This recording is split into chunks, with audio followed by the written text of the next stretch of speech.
back to another episode of Collector's Quest. I'm Tyler, here with Johnny and the holiday season. Johnny, I don't think it's 2024 yet. I think Steven, yes, you, Steven, you're listening to this episode while you're driving to your parents for the holidays. And you know what? We've got, 2-3 hours of entertainment here for you right now. Do we, though? Is this going to come out before Christmas? Maybe that... I guess this is slated to come out on Christmas Day. Maybe it's Steven's traveling back to his house after Christmas. Yeah, it depends. If you release it on the Monday is Christmas. Well, I mean, I'm probably going to do it early because I got to edit. I'm doing my own Christmas traveling. I don't even know if we have a listener named Steven. I'm just trying to psych Steven out here, who definitely is in his car right now listening to this. Steven, you're probably listening to this either on your way to your holidays or on your way back. Either way, the holidays are here or gone.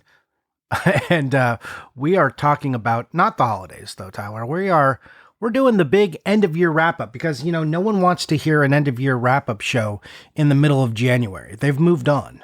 I hate that. And I know we complain about it every year, but it's like ridiculous that the Game Awards happen in like late November or early December, whenever they happen. Like, the Oscars understand. Like, when are the Oscars? Like, February, March? Like, hey, we have to wait for all the freaking movies to come out. And I realize they get screeners and stuff like that, but... yeah, well, now they get, like, digital screeners. So they, like, sign into a website and they watch it that way. Or they get, like, digital passwords through, like, Apple TV or some shit. And are they all, like, watermarked so they know who leaks them if someone leaks? I'm sure they are. I don't know if they're watermarked anymore, because I think now when it's like a sign-in, like you have to like physically sign in, I think it just tracks you. You would love it. Yeah, but I'm sure like the actual, if you try to like record the screen or something, like get the video file somehow, I'm sure the video file they serve you has like some kind of digital watermark, so they know when it leaks, like, hey, oh, it was Kirk Cameron. He's the one who leaked the new Spider-Man movie. Yeah, well, hopefully Kirk Cameron isn't involved in anything, because fuck Kirk Cameron. I said it. He's gone through some real growing pains. Am I right? That's a joke for you Gen Xers out there. Yeah. Yep. All right. Anyways, we're going to talk about the year. We're going to talk, we do this yearly wrap up and we talk about kind of what happened to us. And then I've added some more oversight into what happened to the hobby, right? Because people don't want to just hear about what the fuck we did. They would like to hear what the hobby is doing. Like, what happened in 2023 to the hobby? So we've got some broad strokes I want to go over. I recognize this is a small portion of our audience probably, but I love hearing what people bought. I just want to hear a recap of like how everyone did in the year. Yeah, I do too. Like when people show like what they purchased and stuff, that's one of my favorite channels in our Discord. Like I'm like, ooh, what people get. I love hearing that. That's why we created that segment at the end of the show. Like, what did we buy and what did we play? Because like I love to hear what people are buying. It's instructive and also interesting. Like I love to see what people are after.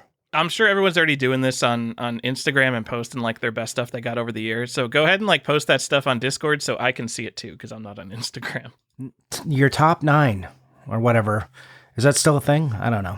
Oh yeah, I forgot about that. Yeah. Also, I'm in the top 0.5% of Taylor Swift listeners this year, according to Spotify. So, I mean, give you some props. You listen to a lot of T Swift this year? Johnny, do you think I have Spotify? Spotify is a spyware company where the FBI is tracking what you're listening to and comparing it to known terrorist playlists so they could see who they can spy on more. They're just going to find out that everyone listens to T Swift and they're going to be really disappointed. Because, like, I think statistically, just the amount of music she's sold says that everyone, including terrorists, have listened to T Swift. Yeah. So my Spotify rap, I think number 1 is going to be King Crimson. Listened to a ton of King Crimson this year. Oh, nice. Number 2, Miles Davis, Kind of Blue, and In a Silent Way. 2 great jazz fusion albums. I mean, obviously, it's fucking Miles Davis. And then number 3, Iron Maiden, because I'm always listening to Iron Maiden, Johnny. Nice. That's a range. I don't use Spotify. Johnny, I use YouTube.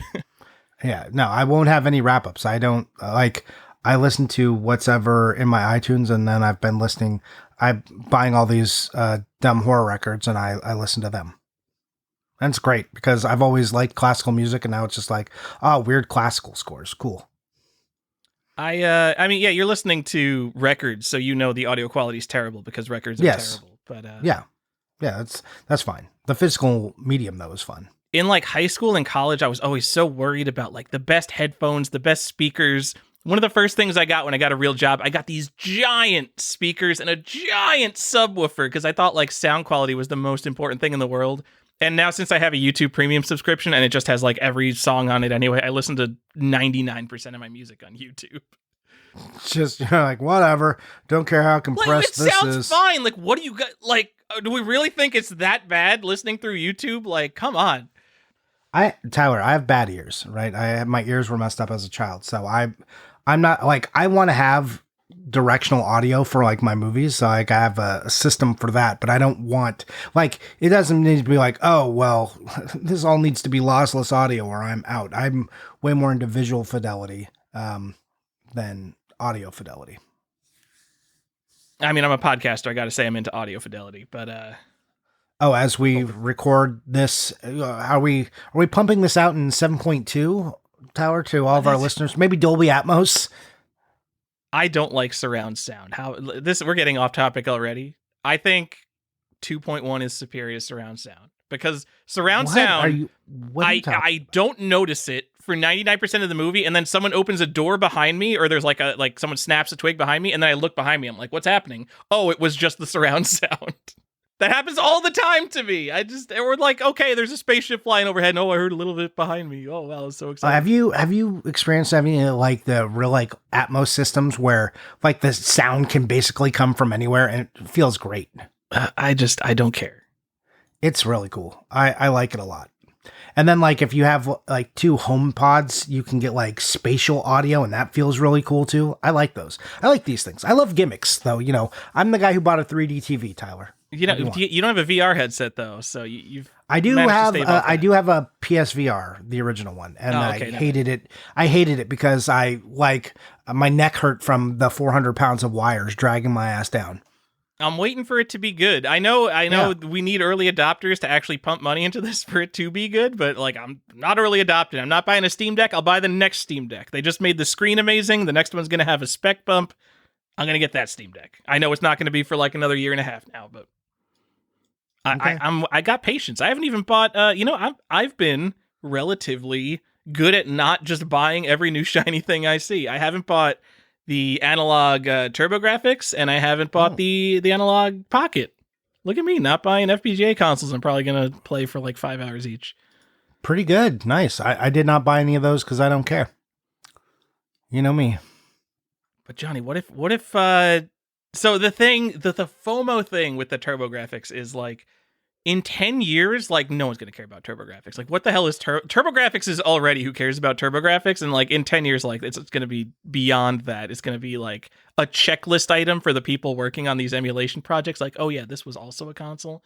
So this might be like the single best piece of hardware this will be the single best piece of hardware for physical TurboGrafx games that is ever released.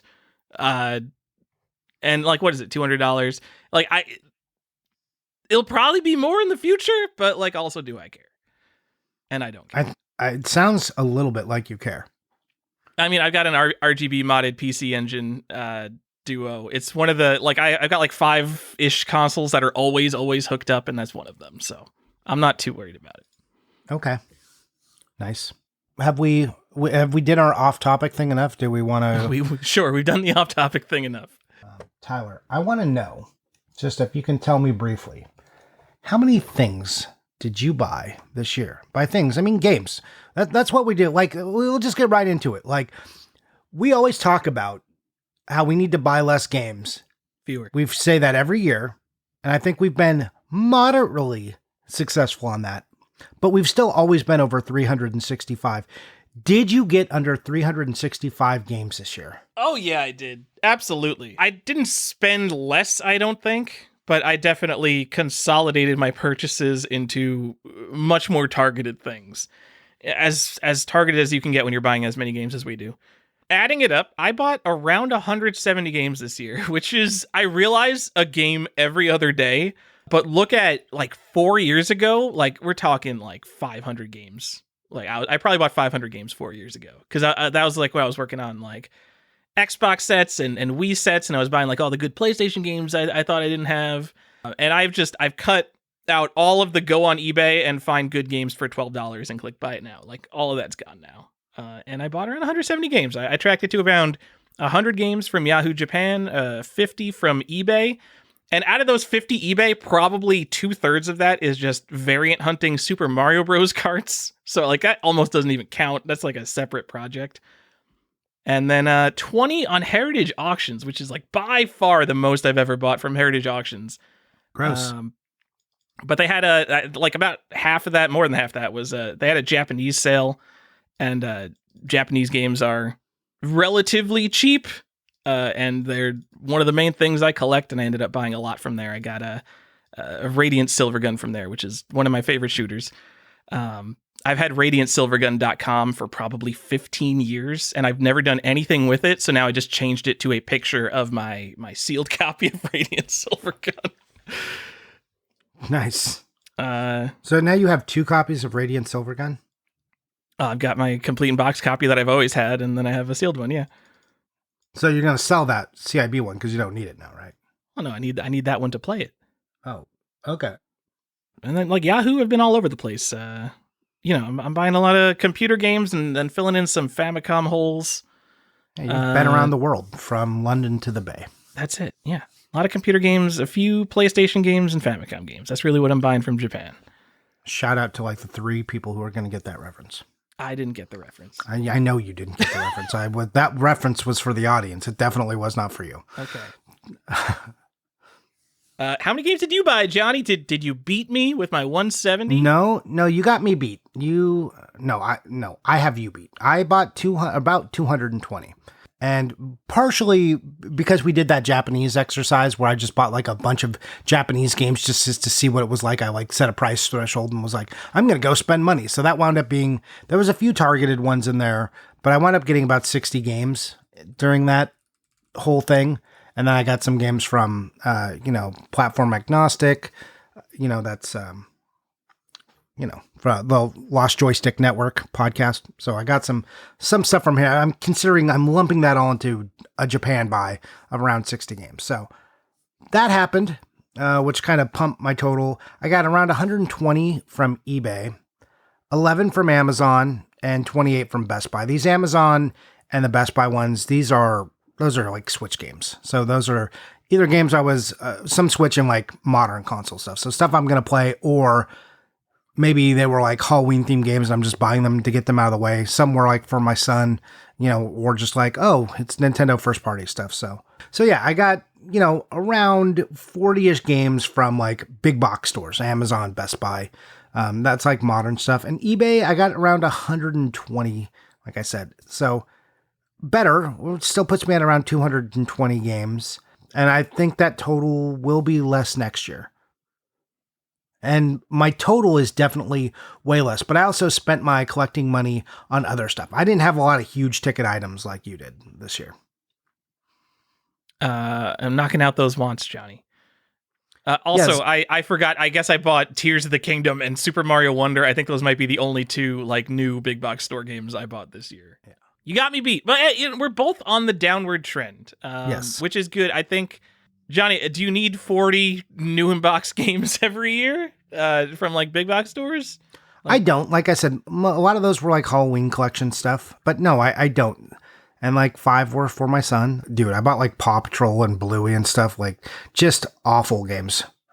Just terrible.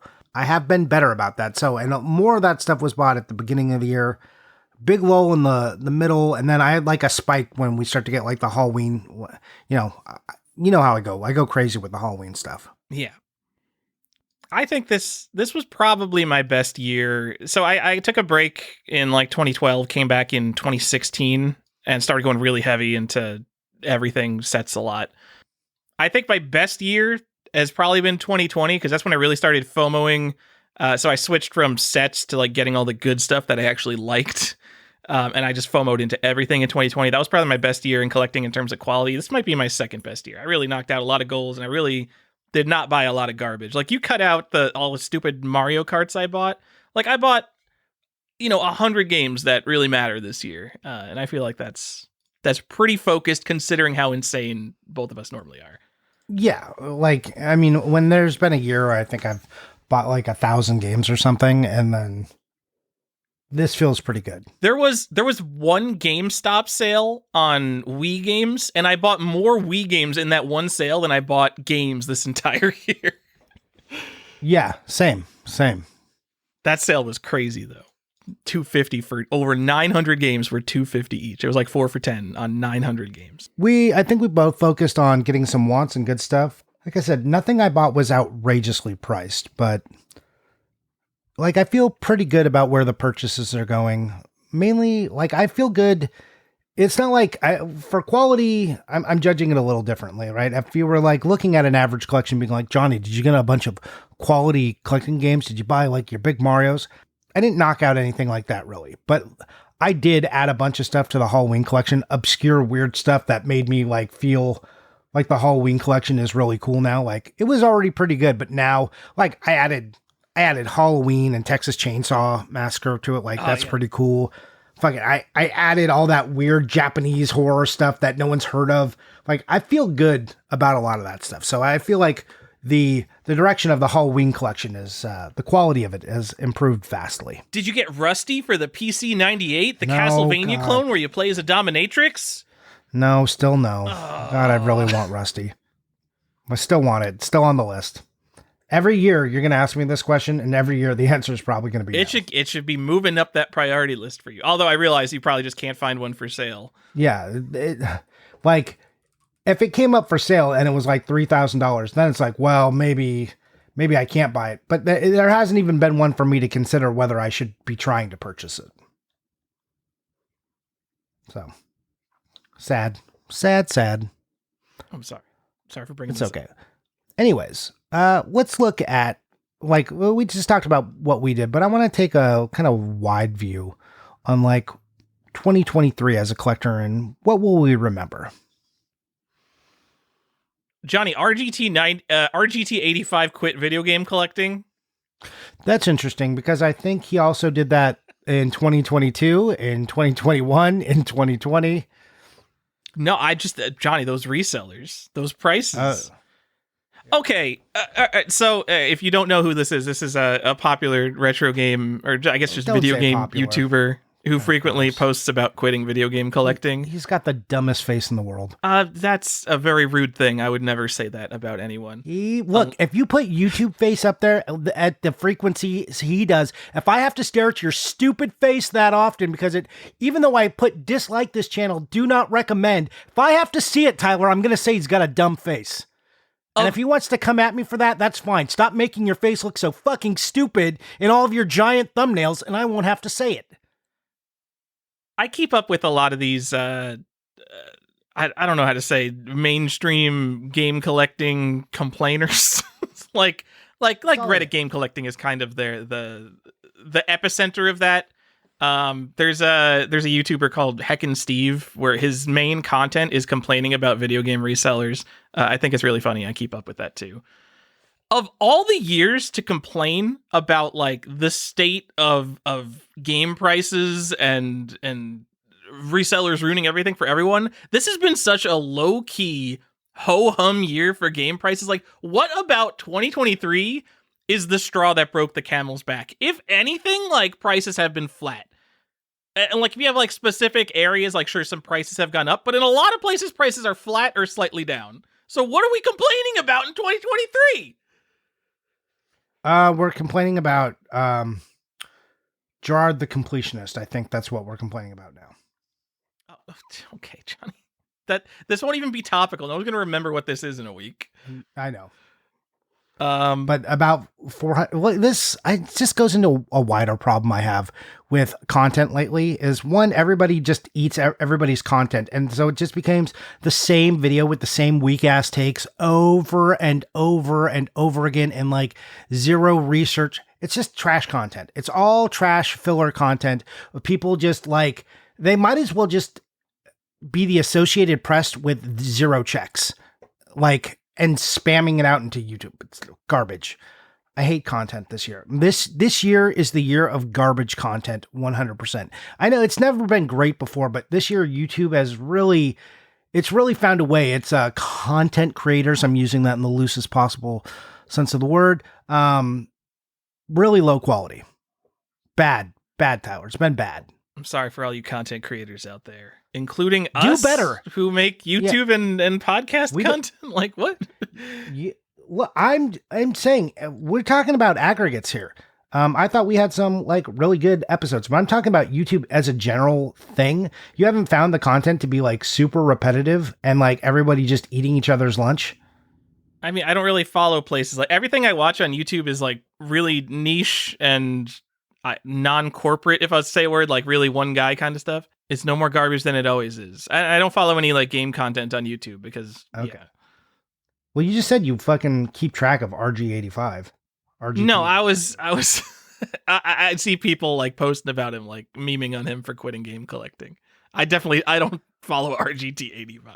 Oh, I thought you were serious. I thought you like literally keep track of these videos. I'm like, what? No, why? No. I like my reserved investments is half informative, half kind of funny. Heck and Steve is a very small thing. I don't want to like put Heck and Steve on blast, but if you're looking for content to like hate watch is the wrong word, but content from a probably different perspective than most people have about like most of their existence is hating on video game resale, like buying low, selling high, even though that's just like what retail is. Like Walmart does the exact same thing. They buy these games for $30 and sell them for $60. Anyways, I'm done complaining about that stuff. Good.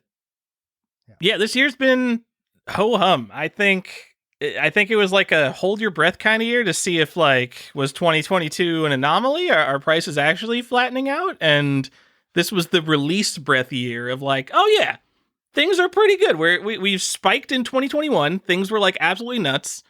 And now it's been like 18 months, over a year of prices not being crazy.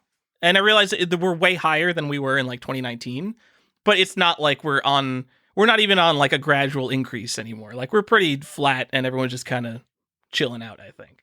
Are you sure? No. Okay. I mean, we'll talk about the actual prices later, but I'm telling you how I feel. And if you talk to the people who talk about like the US economy, like how consumers feel is an important part of the economy, consumer confidence. Sure. Well, I think it's been a year of people of uncertainty, right? People have been waiting for the recession maybe for like 18 months and they're not sure when it's going to happen. And interest rates and everything has been like, the economy has been crazy in general. What is going to happen has been that question on everyone's mind as deflated purchases, crypto's price being so volatile, even though it's always been volatile, but volatile with big downward spikes recently in the last 18 months. So I think a lot of collectibles have softened, right? Where we're seeing these dips. And I think people feel pretty good about that because, as you said, there was this big spike and it was crazy. Now we're like, oh, okay, or are we going back to normal waters? But then you still have some people who are talking about the crash that is coming. And I think some of those people are looking only at the sealed graded market as far as the crash, which there definitely has been some crashing. Some people have oops, all losses right now on their mind, and Captain Crunch reference for those of you out there from Europe. I don't know if you guys have Captain Crunch. Yeah. That's a cereal reference for you. I do love cereal. Anyways, thank you for getting that one, Tyler. Anyways, I think people should feel okay with the trend that game prices are slipping a little bit and becoming more normal. And I think a lot of the people who were pushing big sales in games or thought there was a lot of money to be made are maybe heading out or don't know what to do with their stock. So I'm curious what 2024 will bring. But there's also been some surprising not drops in prices, and we'll talk about those later, and how we feel about those. Sure. Yeah.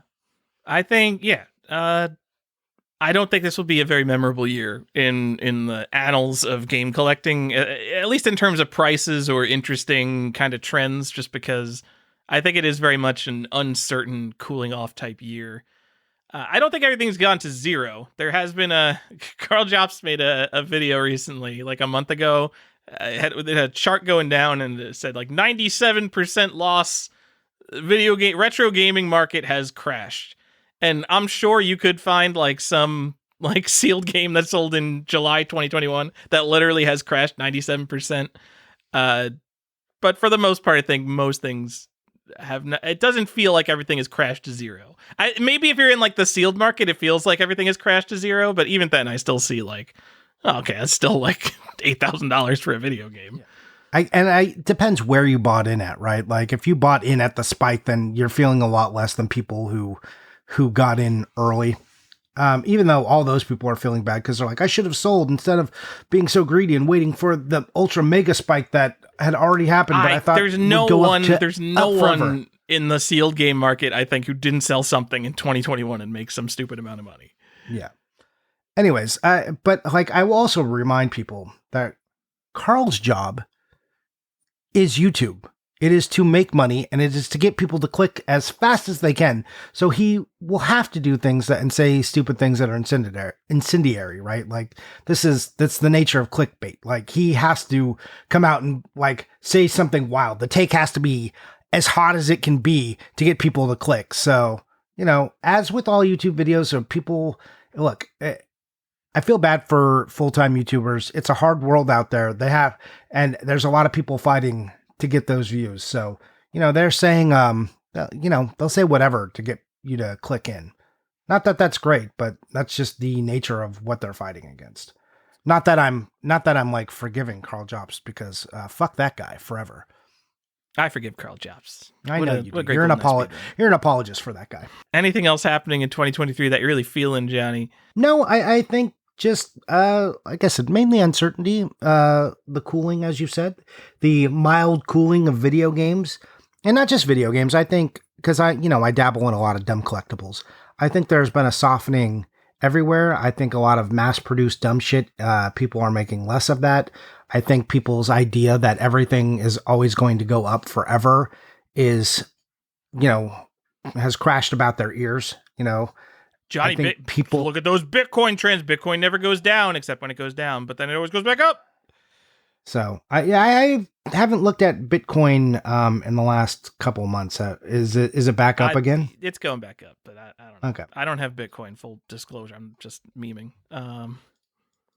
Also, you're talking. I agree. Like there's some softening of like stupid mass-produced BS. But then there's also graded Funko Pops now. So, like, what's going on? Well, there's graded Funko Pops. They're getting into graded records and stuff. But I think that's the nature of the graded market, right? Like, you go in and you look for a collectible to exploit and then do it as hard as you can because it can't last very long, right? Like, you create these bubbles. And I think it worked with video games. And so I think people are looking for other opportunities going into 2023 and 2024, right? Like, they came in like, what else can we get them? But Pops, like, you saw the videos on like how much Pops they had to throw away, right? Like, literally just put in the garbage, which, will be cool in 20 years when we're talking about, or 30 years when we're talking about the Funko Pops that they dug up from some landfill and how they're graded now and what they're worth. So the cycle of collecting, the physical trough of no value, as it were, that is going to happen for Pops. But it'll be interesting to see what happens. I like I said, but this is more like cards. Sports cards are down. Magic cards are way down. Records have softened. There's a lot of stuff like 1/6 scale figures, just everything I've collected, comics. I'm seeing general collectibles going down. Alternate assets, if you will, are kind of just taking a little bit of a cooling. Cards alternate assets. That's a joke, Tyler. These aren't assets. What did we say in the last video about like teaching new collectors? If you can't afford to throw this money away, don't buy this shit. It's not an asset. You should know that. Maybe you'll make some money, but if you want to invest, go do it somewhere else. This is, a reminder for everybody. Anyways, right. I just, So Tabernacle at Pendrell Vale that's my card I look at to gauge the Magic market. I don't know why. It's because I played a Legacy Lands deck. Okay. And so like running $1,000 card was like, holy shit. Like one card is $1,000. Like this is the craziest Magic card I've ever seen.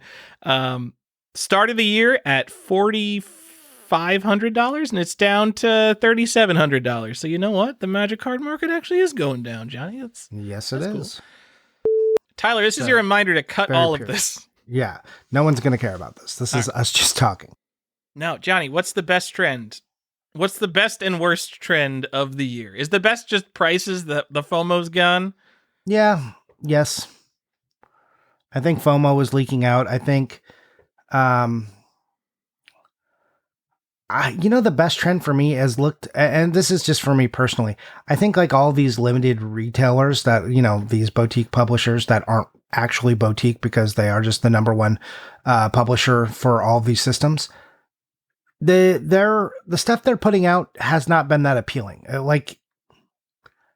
It just looks like they kind of mine the well of some of the good stuff. So a lot of it just looks bad and not interesting. And I think that's good because as long as that keeps happening, then that will continue to cool, which is something I want to happen as well. I mean, they must be making money putting out whatever still. I can't believe people are trying to keep up with this stuff. Like hundreds and hundreds of games that you don't care about just because the biggest publisher of all time puts them out. I just feel like I have been less got by them this year, either because I've changed my mind and I'm not sure which it is. Maybe I just have changed my mind hard enough that and I've been working on changing my mind, but I'm also just looking, I'm like, oh, I'm not actually interested in any of that stuff. Because sometimes they would just put out something cool and I'd be like, oh man, that looks cool. I'm just going to go get it because I like neat, shiny things. And I did not feel that way this year. I'm waiting so I think we're probably 5 years away from physical video games being 100% completely dead.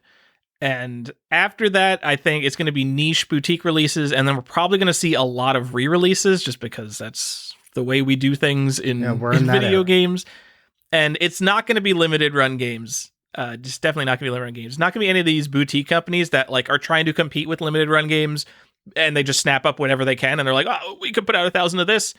But we need serious collectory game release publishers like the Criterion Collection, like Arrow Video, that finds the actual good stuff, especially indie stuff that is maybe important that people haven't heard of or is hard to find and play legitimately. And that's what we need physical, real preservationist releases of. And man, if they could go back and get dumb old important stuff, what did I just see on Steam? The original Rogue is on Steam. Some stupid publishing company owns the rights to the original Rogue, as in roguelikes. And it's literally just the DOS version of the game on Steam. And I realize that there's no preservation problem with having Rogue, but there's no physical modern release of Rogue either. That would be such a cool game to have a modern physical release of by a boutique company that's only going after important games. Same with Mystery House. That would be another fun one. Sure. I don't even know who owns the rights to these, and a lot of them are going to be snapped up by Activision Blizzard and Sony and Microsoft, and it's just going to be a black hole. But so many of these must just be floating out in space, and they're gettable. Yeah, it would especially be interesting. Indie stuff. Also, my prediction for the future is just consoles are mattering less and less as they all kind of become the same thing, Sure. When do we get to the point where it's just we're just pushing stuff to the cloud and it doesn't even matter? Your Nintendo, PlayStation, and Sony or Xbox are just, cloud-based things. You saw the article about Microsoft and how they've basically said they lost the console war, right? I mean, they did, yes. Yeah, well, they've said it. So, they're cutting the they cut the production of Xbox Series X's and stuff. So, they're just making less consoles now too. So it's interesting. For new games, it's going to be interesting to see what happens in the next 5 years. Oh, wait, we still get new games? I thought we only get remasters and re-releases. Well, I mean, you know what I mean. New consoles getting new games. New consoles getting new old games. Yeah, I'm really looking forward to playing Elden Ring, but I think I'm just going to wait for it to be remastered at this point. Yeah, they're probably, the Sony Online system. That's SOS, by the way. Was that a They're joke? gonna I be don't. there. Kind of, yeah, SOS, because all these people are in trouble, so they're sending out emergency signals. Okay.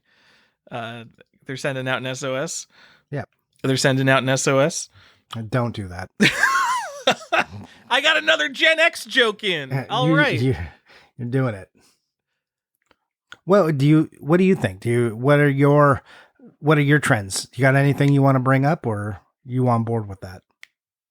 I mean, the best trend is prices, sure. Yeah. You know what? A bad trend is, this is not new to 2023, but the willingness of people to put up with digital collector's editions or digital things in general. Game Rave just had a video about like the future of collecting and how we're just gonna have to deal with games being digital and get used to it. And Gen Z is the future and they're used to this. No, I'm not giving up my physical media, my cold dead hands. I'm actually not one of those cold dead hands physical media people. I think, you know what? 99% of games don't matter. We'll be fine.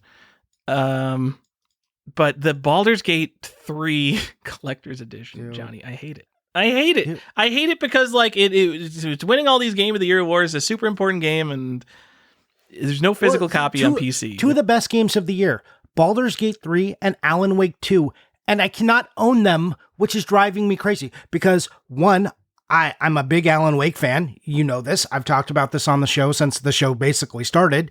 We also know I love Baldur's Gate. And I cannot and what do I like to do? I like to buy stuff, especially games I really love and series I love, and I can't add these two, and it's freaking me out, Tyler. I don't know what to do. Like, I haven't even bought Alan Wake 2 because I don't know what to do. I'm like, are we gonna get a physical release? Do I just keep waiting? But I really want to play Alan Wake 2, and now it's like a game of the year. Like, everyone's saying it's really fun. Like, what am I doing, Tyler? I don't know what to do. So for Baldur's Gate, there's going to be a separate PlayStation and Xbox release that does have a disc. I mean, like, discs don't matter. I just want the disc anyway. I know, like, playing this offline with, like, the version 1.0 on the disc is going to be a garbage experience compared to, like, downloading the 60 gigabyte patch from the internet that actually fixes the game. But I just want it. Gigabytes? I want it psychologically. I want the data to be in the box. Also very funny. Every time I start up Baldur's Gate 3, it downloads like a 60 gigabyte patch from Steam. It's like obscene. That's really good patch optimization. Yeah, I hate that. I mean, it's just like, yes, so I like buying the Xbox version of Western games, the PlayStation version of Japanese games, and then the stuff I actually like play on PC. I want the PC version, but I don't buy a lot of physical new PC games.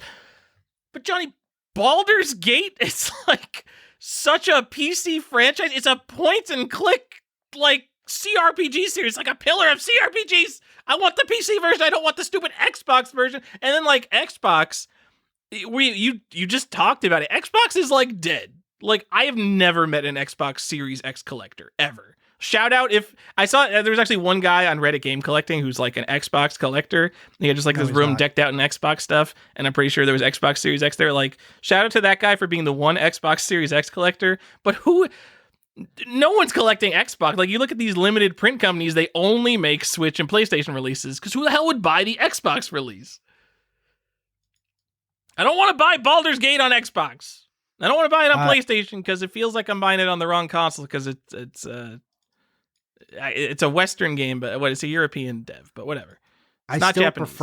I still prefer Xbox controls, and I have series that I began on the Xbox. So when they get sequels, I buy them on the Xbox, and now it has me questioning what I should buy my game on. It's like, do I just stop buying everything for Xbox and only buy stuff for PlayStation because it's going to be around?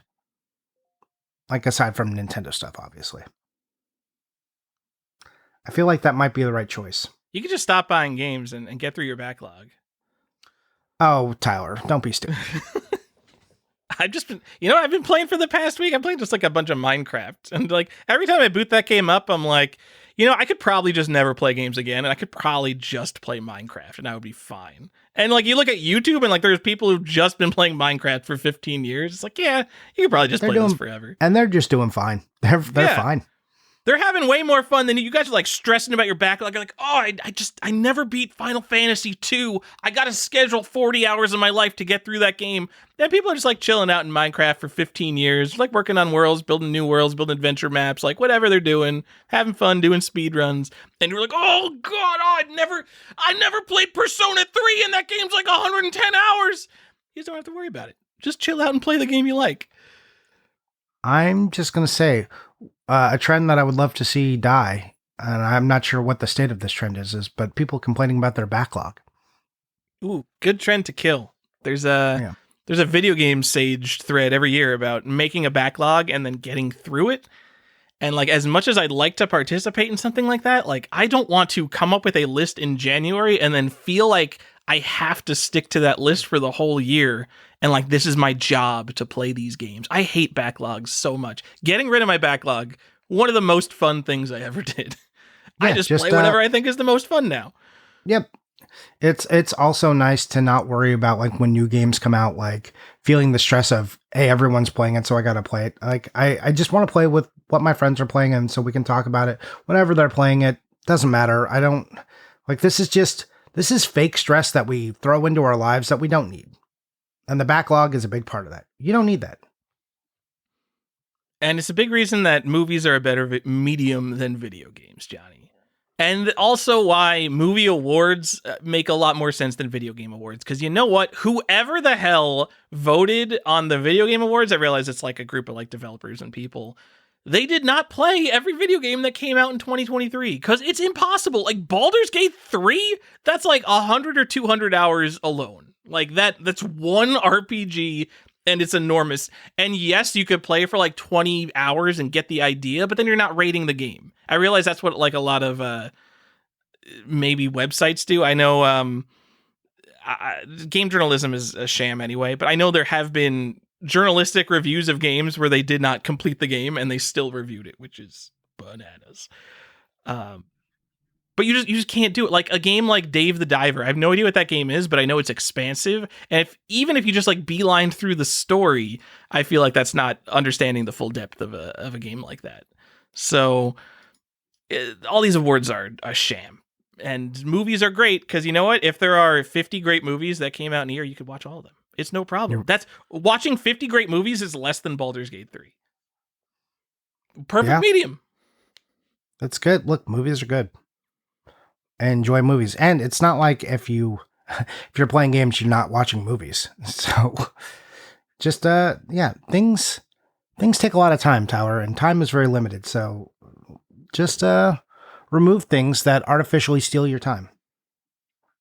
Like backlogs. Like listening to the Collector's Quest podcast. No, I understand, Steve. You're in the car. You're driving. You have nothing else to do. You don't want to listen to music. We're here for you. Yeah, I'm like, by the way, turn us off now. Just do better in your life. No, Johnny. How will we get all those ad revenues, Tyler? All those ad revenue. This episode is sponsored, but do you need a simple website, Johnny?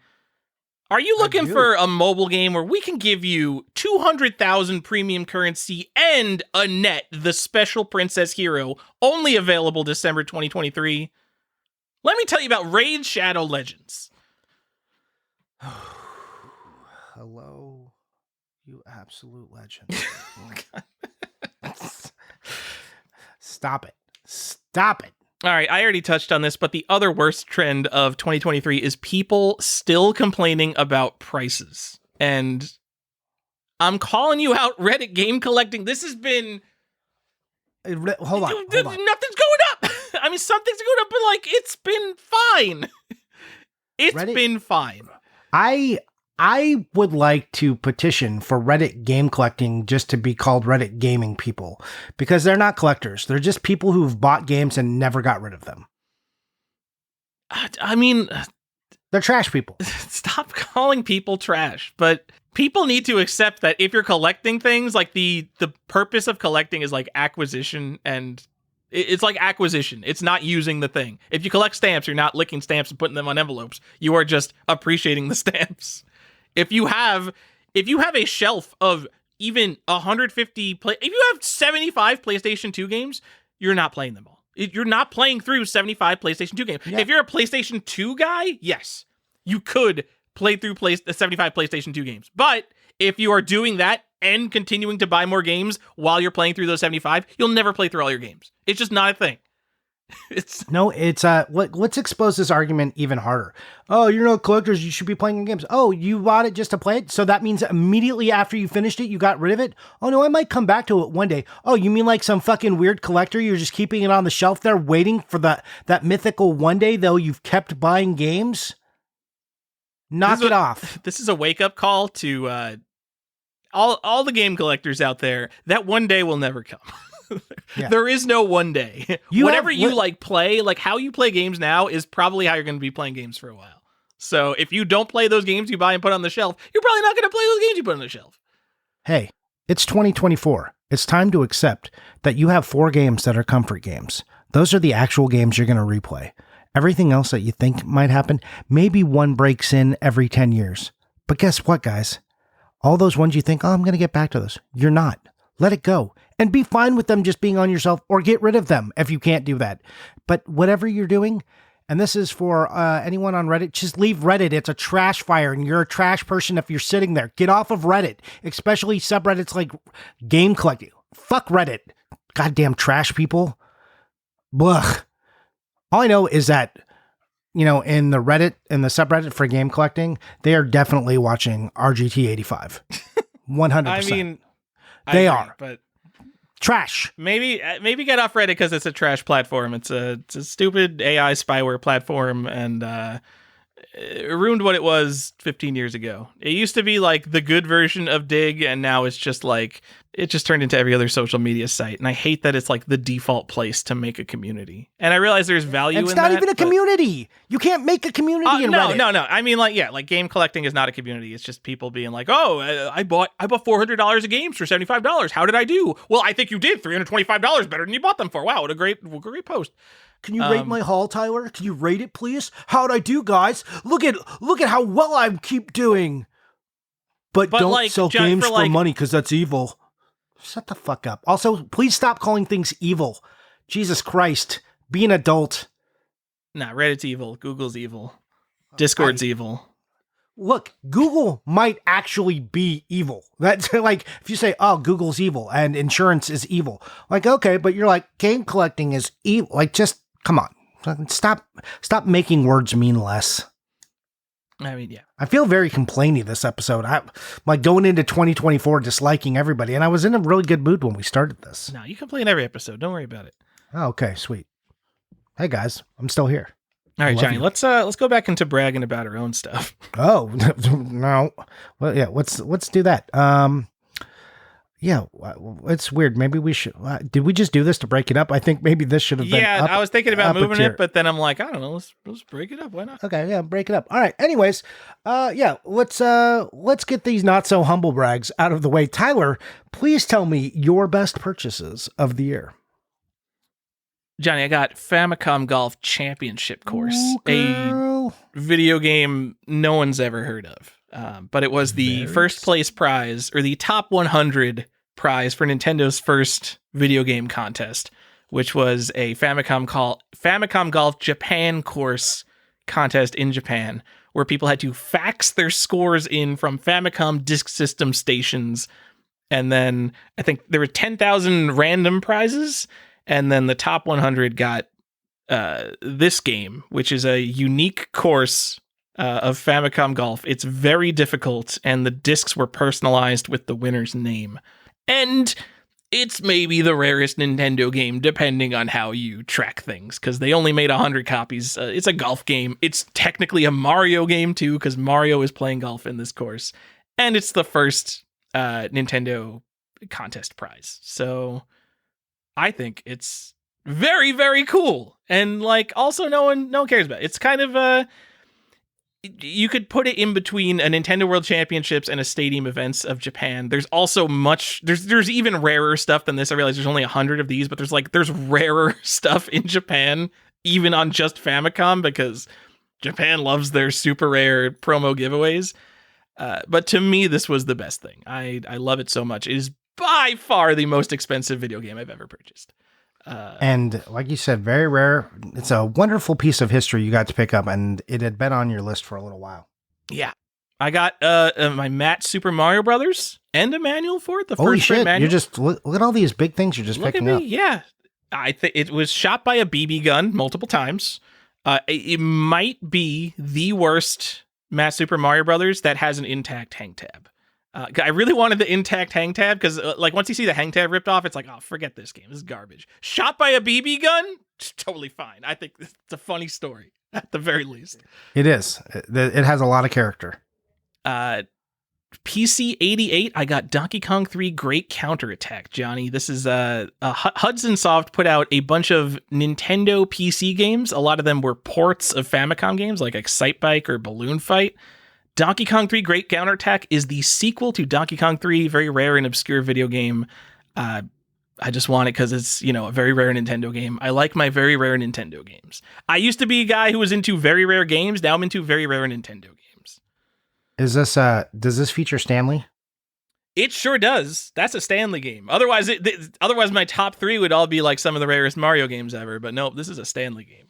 That's pretty cool. I'm a stand for Stanley. Let's get more Stanley in Nintendo. Yeah, bring him back. Bring back the Clue Land guy, girl. We gotta bring back some characters. Bring back those weird Super Mario RPG guys. And I'm sorry, what system did you get this on? PC 88? PC 88. If I get a computer game, I want it to be on the PC 88. You didn't get it. What else is it available on? It's probably also Sharp? on the X1. Yeah, I'm not sure if it's on anything else. Interesting. Yeah, I still want this game. Johnny, I got LSD. Oh well, when are you going to take that? I've always wanted Good LSD. pickup. I played LSD in high school, and I thought it was super cool. This has been one of those like Japanese games that Westerners have always known about, and is always known as like a super cool thing, super playable without knowing Japanese. It's if you haven't played it, it is a trip. You kind of just like walk through these really strange artistic environments. It was made by this guy who's like an artist first and a game developer second, who makes some very weird out there artistic Japanese games. My real impetus to finally picking it up though was Cruelty Squad was one of my favorite games that I played this year, and there is definitely some LSD influence in the like texture design and the wacky design of the world, and I can't own a physical version of Cruelty Squad, so I went out and I got LSD. Okay, that's a fun game to get. I got a big bag Zork. So this baggy release of Zork for the TRS-80, not the first release, but I already had a big bag Zork. It's also called Barbarian Zork. There's two TRS-80 variants. One's for the Model 1, one's for the Model 3. So I got the other variant of Zork, Johnny. Zork's a cool game. I don't know. That is a cool game. I'm into it. And forget this last one. Those are my 5 coolest things I think I got this year. Okay. Yeah, I didn't get cool stuff like you. My list looks real dumb compared to yours. But I did cross off some things that I'd wanted. So this are like eBay searches that I'm happy to be gone. So these emotionally make me feel good because then I got to delete something, and then so that little chore I get every morning when that result comes in, I don't have to go look at it. So that feels great. I love just unsubscribing just so I don't have to look at it anymore. Yep. Get all those false positives. Just like, oh God, why does this keep coming up? And like the title is like exactly correct. So I can't even like change my filter to get rid of that false positive. I just see it every day. Yep. Nothing you could do. We'll have to revisit the most satisfying things in game collecting, but man, deleting a save search, whew, there might be nothing finer. Anyways, I got Contra Legacy of War with the glasses, finally, Tyler. Whoa. For the Sega Saturn. Yes. I have a pair of glasses. I don't care about which one. This was a PlayStation copy, and I didn't have the glasses. I now have glasses. I'm feeling a lot better about it. Yeah, so to be clear, the Saturn and PlayStation version of Contra Legacy of War, they have the same 3D glasses, so you could steal your glasses from PlayStation and put them in the Saturn version.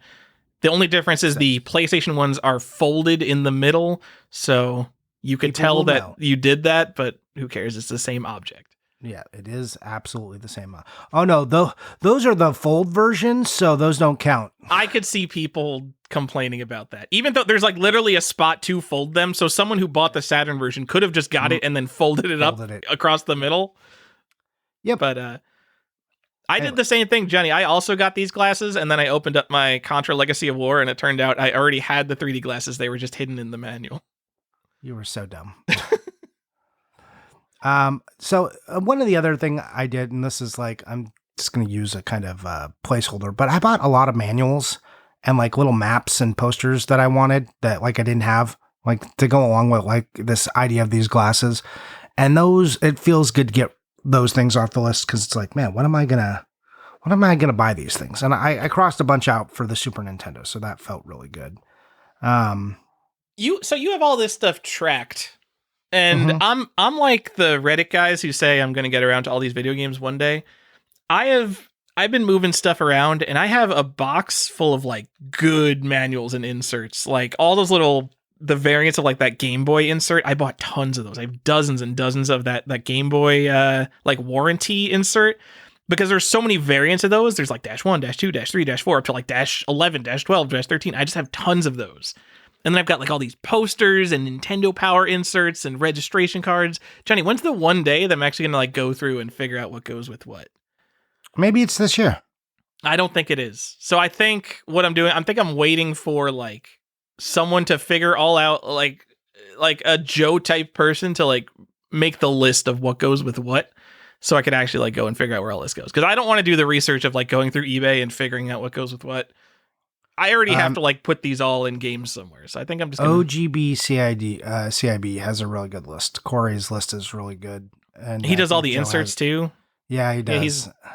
All right. So there's actually a really good list for Super Nintendo and Nintendo now.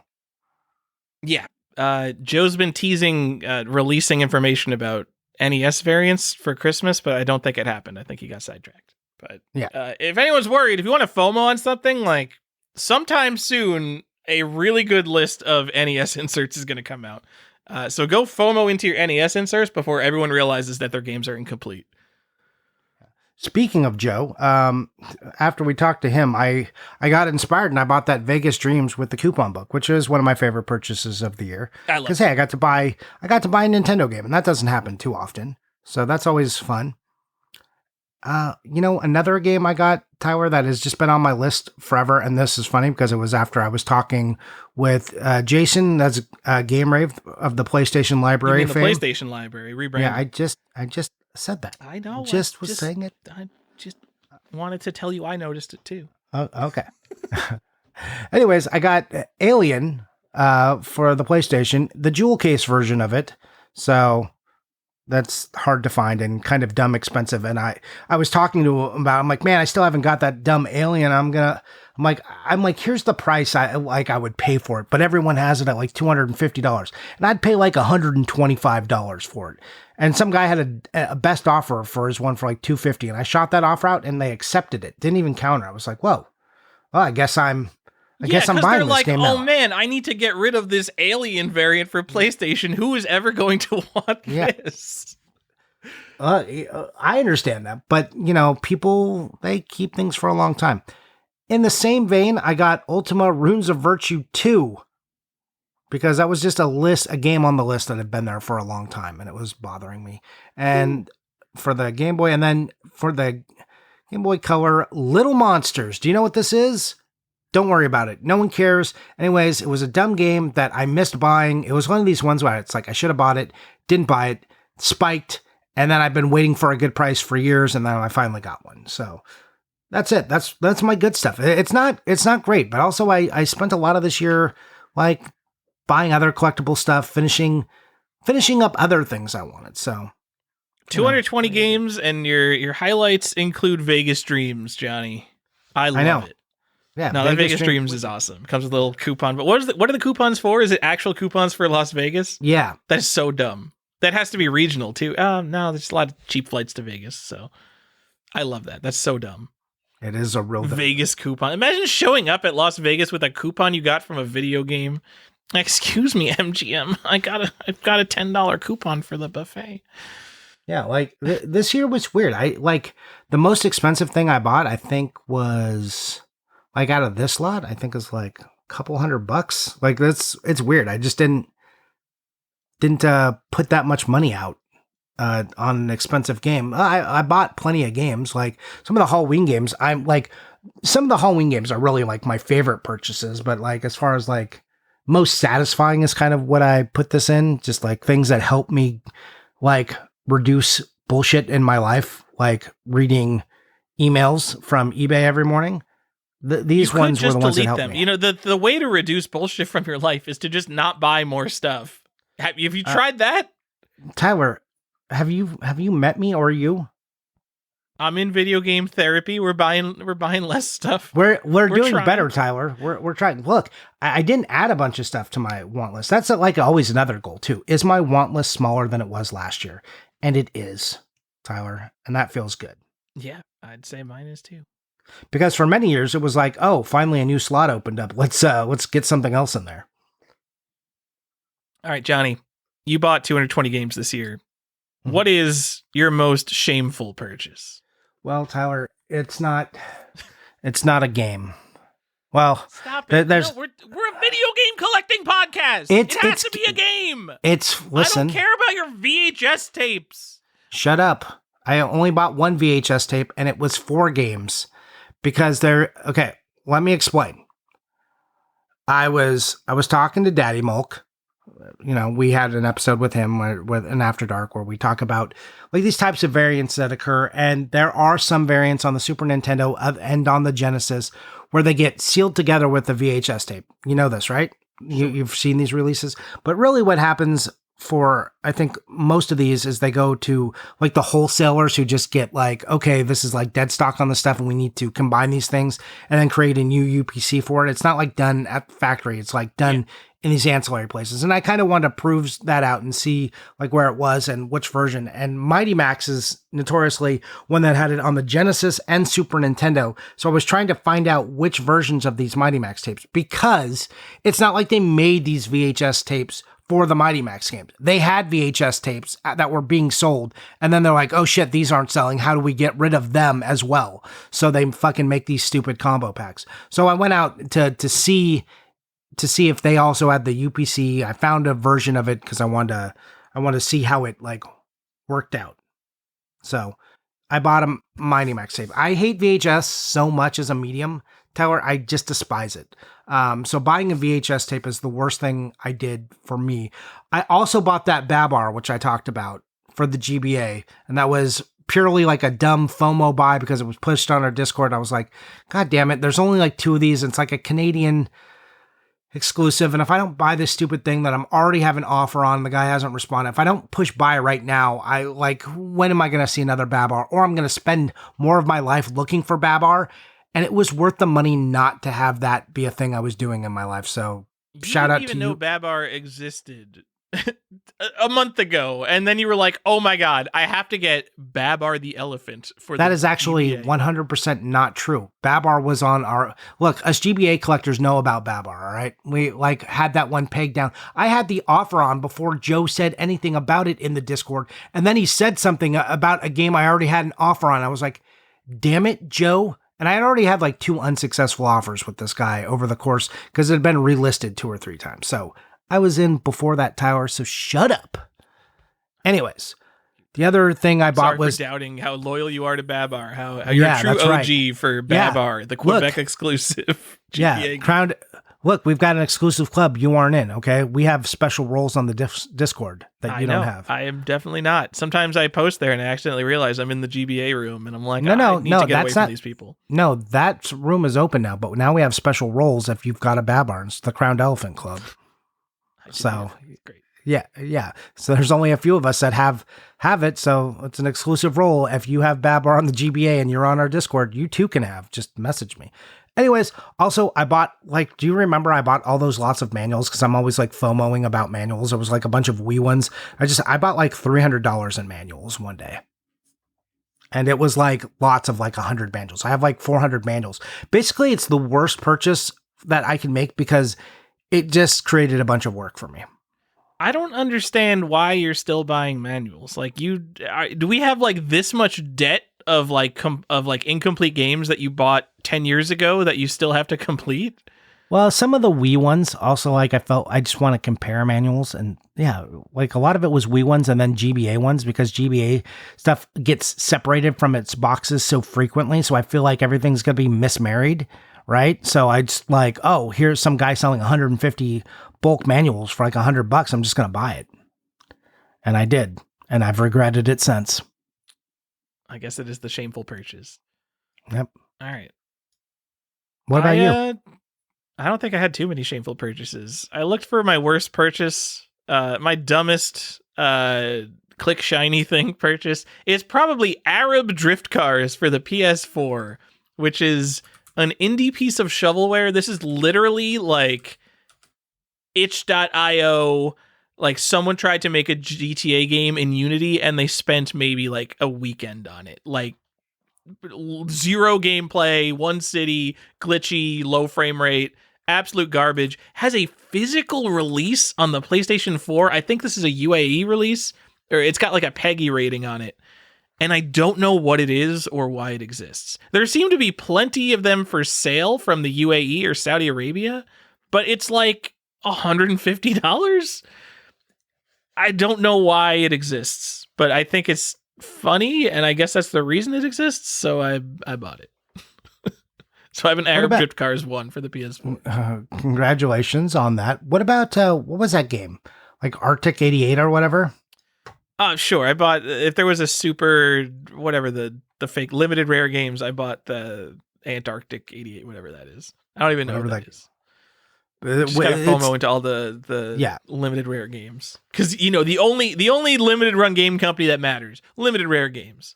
Yeah, it is, because they understand the meme that they are.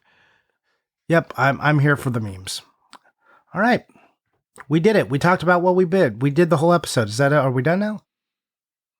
Should we give the people a real episode now? The biggest sales in video game collecting this year. All right, let's talk about the hobby for real now that we can be done talking about ourselves. The hobby for real, yes. The hobby. When you use it in all caps like that, if you say the hobby, you're talking about graded investable collectibles. Let me talk about the sports card hobby. It's like, okay, all right, we're talking about like $500,000 Michael Jordan cards, right? And yeah, I got it. And when we talk about the community, we're talking about the people who are still on Reddit.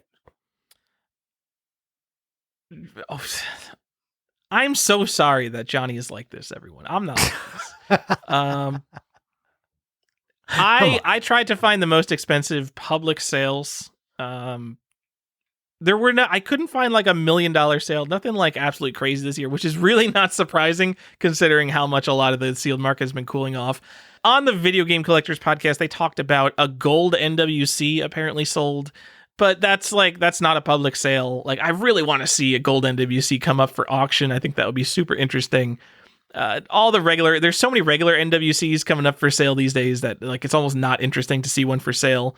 Definitely, they're not the most expensive things that are selling. I mean, they're still expensive. They're still like $60,000 or something. But the biggest sale I found was a 9.4A Hang Tab Mario, which sold for $235,000. Woof. It is Super Mario Brothers. Let's rate the investment. All right. It is Super Mario Brothers, which is the second most important game of all time next to Donkey Kong, of course.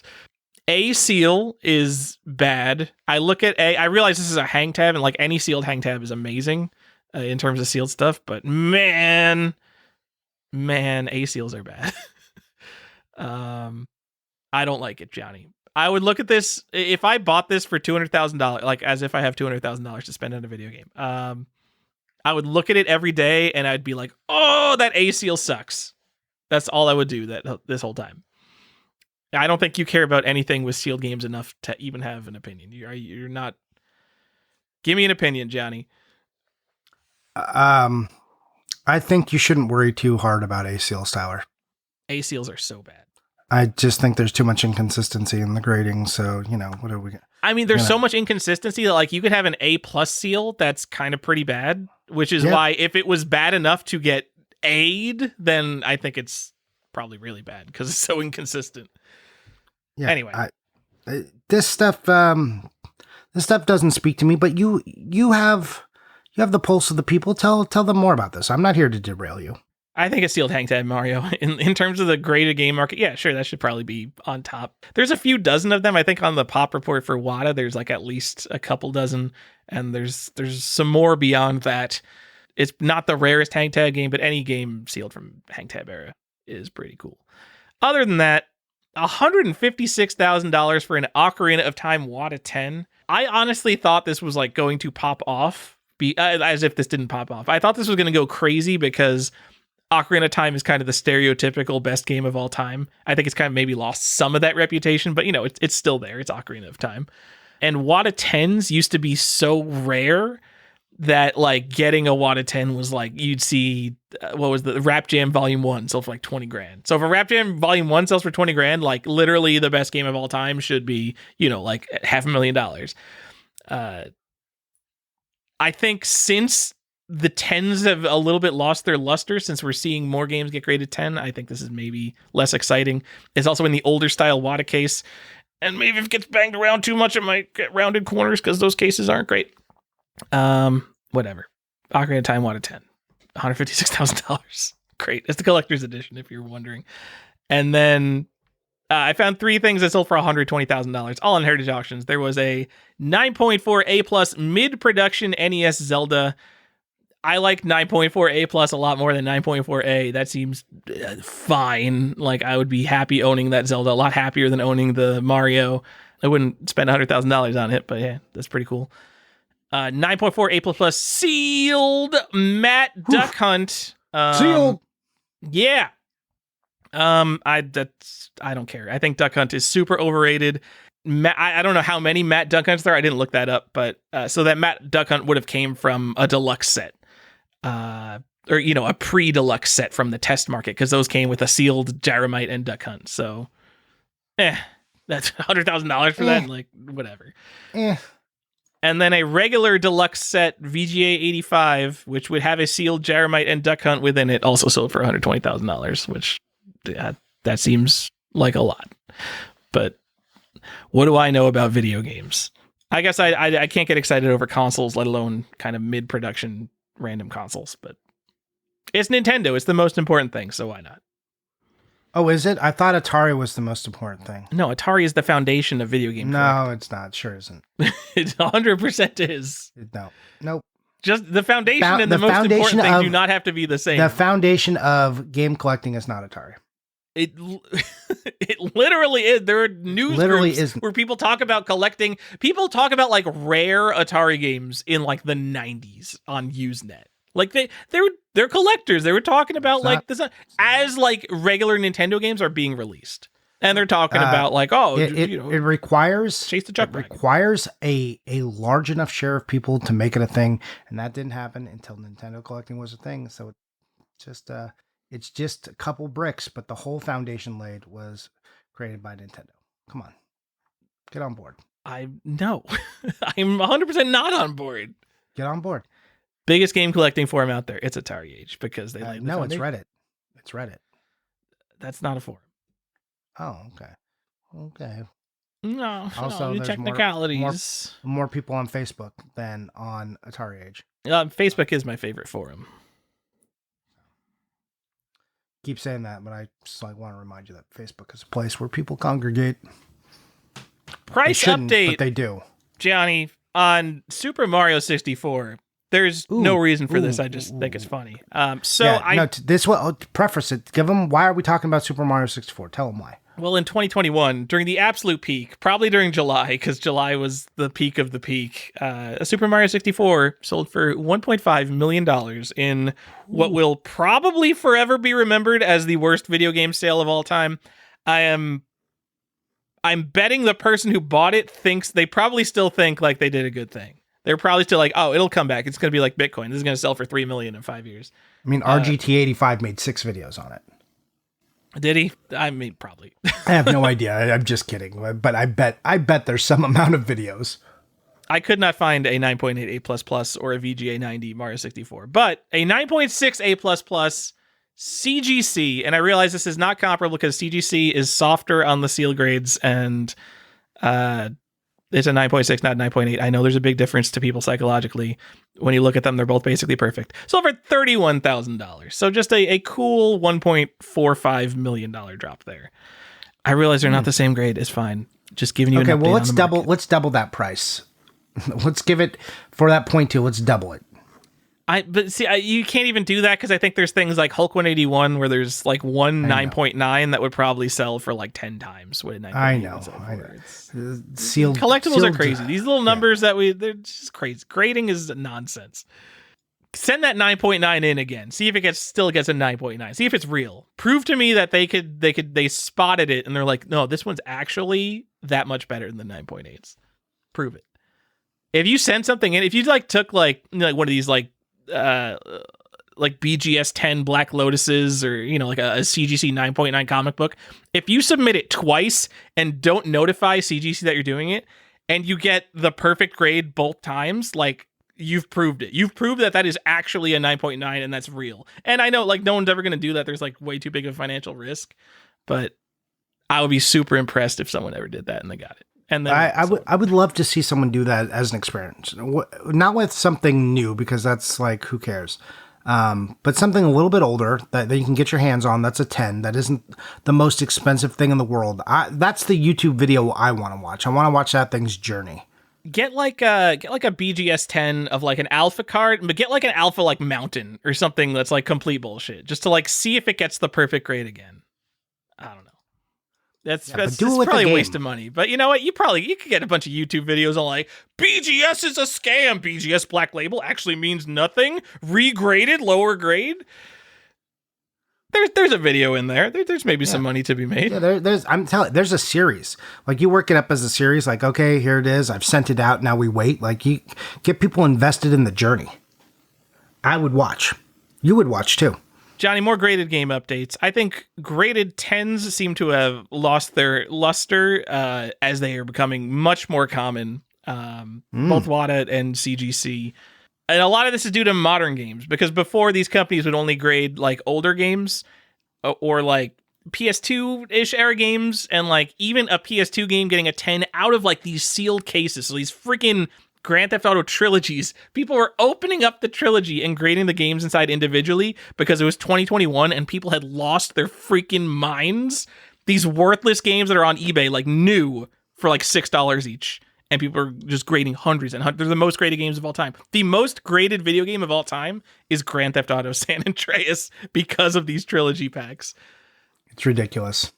And even then, I think only like a couple of those got a 10 fresh from the case. It was sealed in its own case, and it still only got like a couple 10s out of that. But now we're just seeing 10s all the time. So people are sending in case packs of Switch games. Super Mario Wonder, like the game just came out, and like the last I checked, about 1 in 6 copies were getting a 10.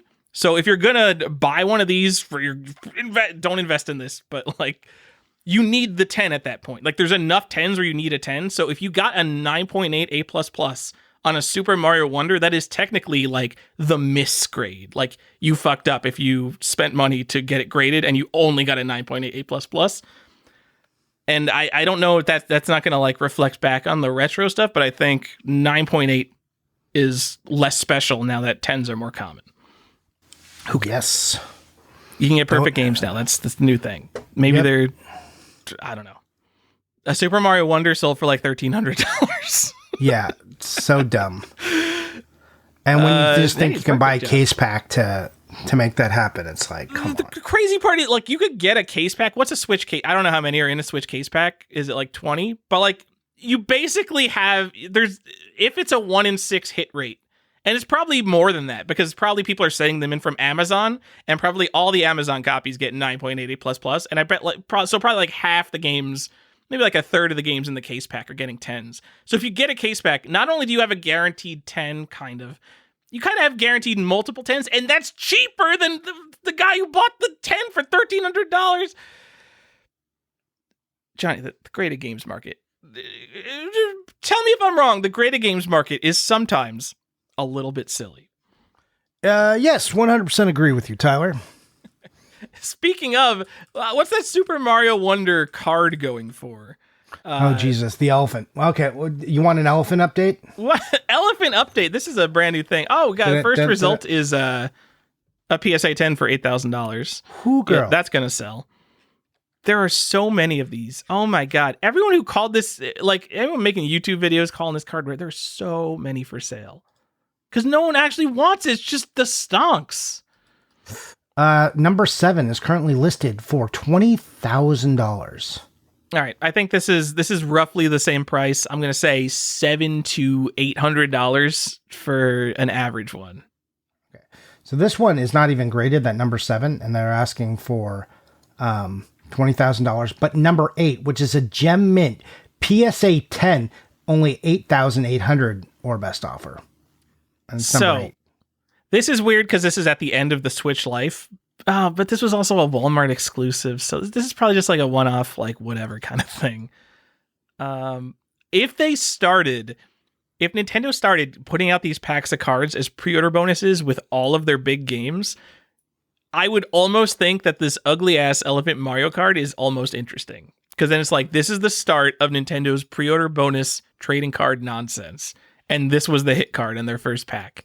And like after 20 years, like looking back on their stupid pre-order crap, like maybe Elephant Mario is kind of interesting. But on its own, as just like a one-off Walmart trading card set, like who cares, man? Oh, I just do not care. I don't think Elephant Mario is appealing at all. That's probably biasing my opinion, though. But what about the Mario Galaxy pop-up cards? Or is anyone interested in those anymore? The Mario Galaxy pop-up cards? What are you talking about? Look them up. This is not I only know the coin for that. Checklist cards. What are these? Where did these come from? I don't know, but they're interesting. You don't even know where they came from? Mm-mm. All right. They're not as cool as our Game Boy cards, that's for sure. I mean, they're not numbered to 1,000, so I mean, unless it's numbered to 1,000, doesn't matter. How are the rest of the cards from this set doing? That's what I want to know. I mean, it's probably all the garbage. People probably just like cracked tons of these packs looking for the other one. Yeah.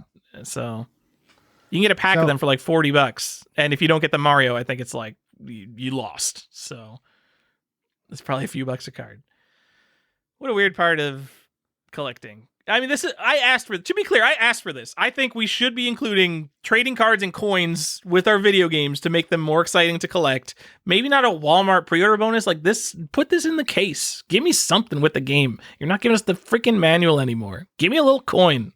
Something. It would be something. A randomly inserted card, that would be great.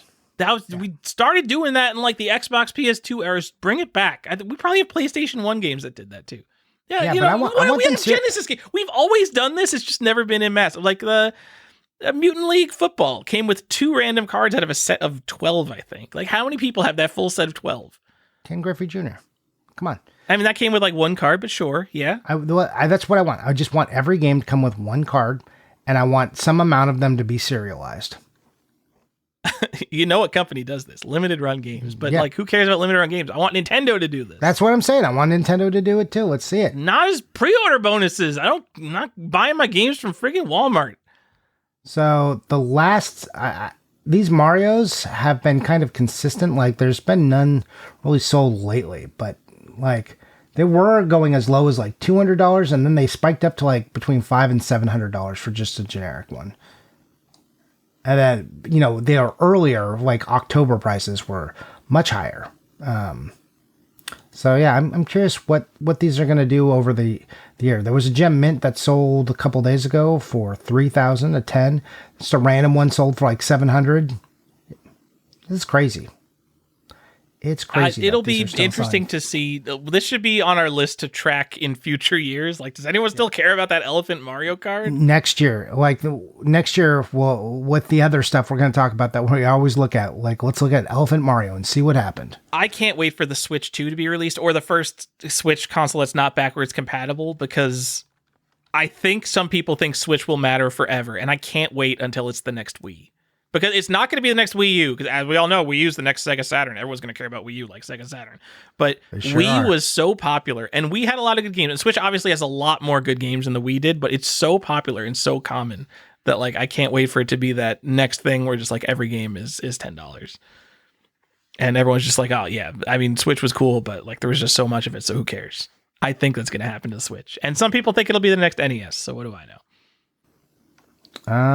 Well, I don't know. We can't predict the future. We're notoriously bad at it. No, we're super good at predicting the future. Everyone saw that COVID bump coming, where we thought like, oh, everyone is out of a job and losing money. Oh, video games are definitely going to go down. It's a classic blunder. Classic blunder, thinking you understand basic concepts. Johnny, the only other thing I noticed in the weird graded stuff market is a bunch more Japanese stuff, and this just might be the circles I run in because I try to talk. All I want to talk about is weird Japanese stuff with everyone. But there was a bunch of stuff for sale on Heritage. Like CGC started grading like N64 and Super Famicom games. I think it's becoming more of a thing. I've seen both WATA and VGA almost definitely have graded resealed or opened games as new, which has made me skeptical of the entire graded Japanese market. I'm questioning their competency. One of them was it was a graded Rondo of Blood. Like, all right, it would be really cool to have a really mint copy of Rondo of Blood, and it sold for like $3,000. And I checked with multiple very prominent high-end collectors who have like lots of sealed PC Engine stuff, and they're like, no, that is 100% a reseal. And it has turned me off to that entire not collecting it for myself, love collecting it for myself, but looking at the greatest stuff and being like, oh, this is 100% good. I'm like, all right, yeah, maybe I'm gonna hold off on those Japanese things and just keep buying the stuff I like on my own. I think that's wise. Anyway, that's your graded game update. All right, now back to us, Tyler. Back to I want to talk about me again. Okay. We're going to talk about the best and worst games we played, and we're just going to keep this quick because we don't need to talk a lot about it. Tyler, what are the best games you played? Just give me a couple. It's been a pretty good year, Johnny. I usually don't find a lot of new favorite games, but this was a super good year for me, and almost all of my favorite games have been solo devs or like very, very small teams. And I've talked about them all on the show incessantly, so I'm not going to bother again. But Cruelty Squad, I think is a top 10 game of all time. It is the best piece of video game outsider art that has ever been created. It's like Quake and Hitman had a baby. It's perfect. There's not a single thing I don't like about that game. Getting Over It with Bennett Foddy, super weird platformer.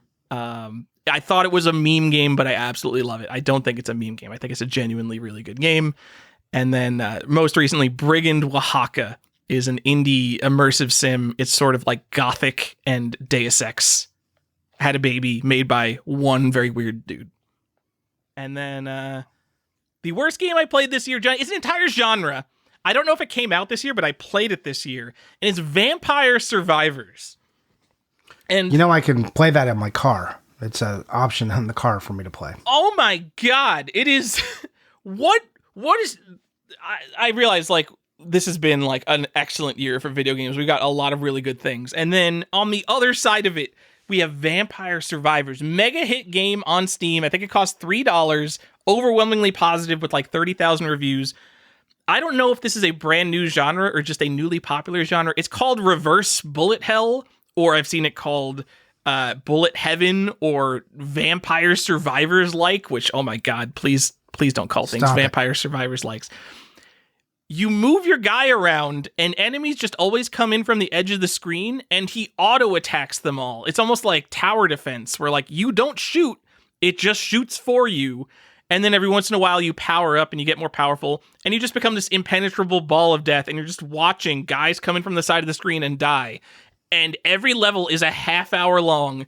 And it's the most boring thing that I think I've ever played. You literally do nothing. It is worse than an idle game. It's insanity. It's just a Skinner box.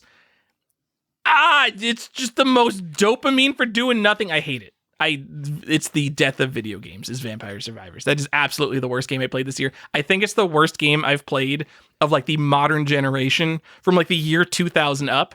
I think this is it. This is like the absolute devolution of video games into absolutely nothing is Vampire Survivors.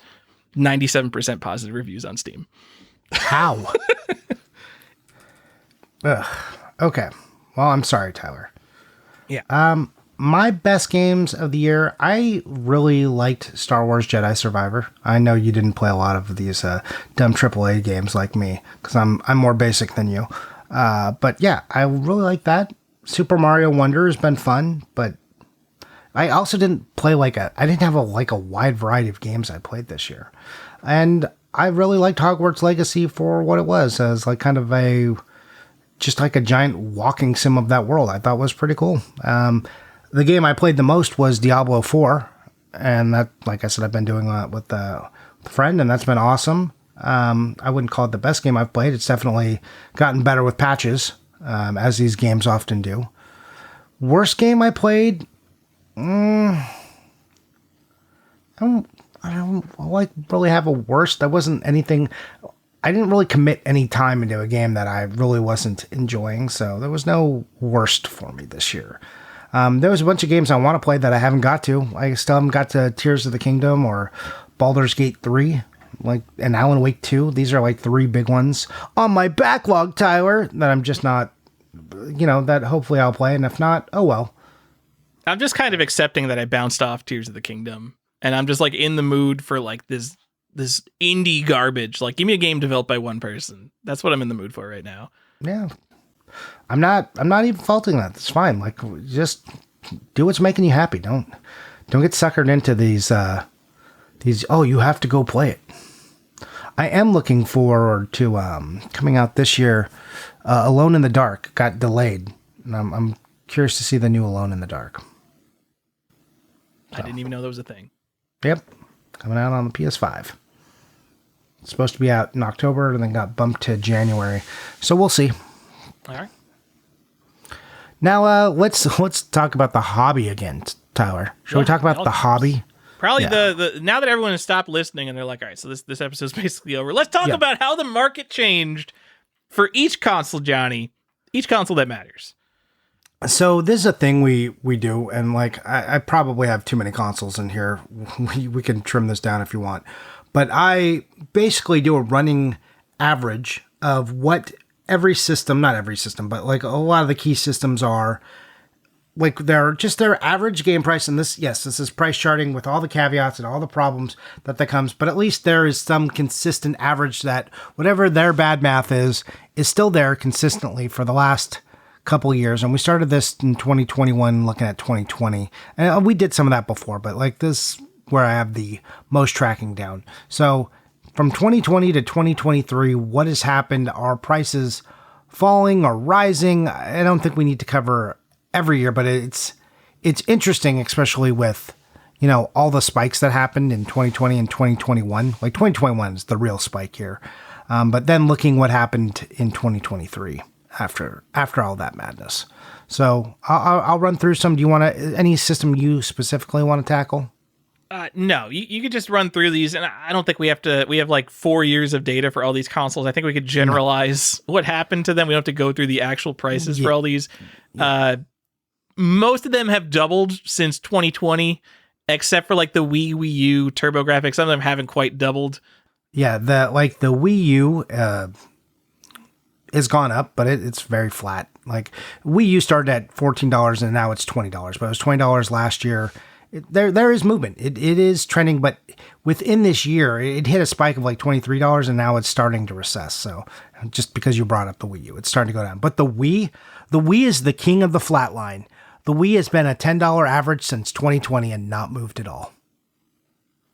Shocking? Amazing that you could sell 100 million copies of a console and have a bunch of junk out there. And everyone buys the same, group of 40 games, and there might be too many Wii games. Yeah. So I'm going to run down these systems. I think I'm mainly going to talk about it as how they're performing this year as compared to last year and what their current trend is. So for Atari, it's about $34 on average for an Atari game. This is all CIB stuff we're talking about, by the way. No loose carts, no sealed stuff. And that's on a downward trend. It is moving down. It was $35 last year. It's $34, but it spiked up to $37. NES is down from last year. It's down to $43 on average, but that is been pretty consistent throughout the year. It hasn't seen a wide smash down. It's just kind of been coasting this year at 43 after a drop from 45. That's pretty interesting, Johnny. There's only been a couple of years in video game history where NES prices have gone down. Yeah.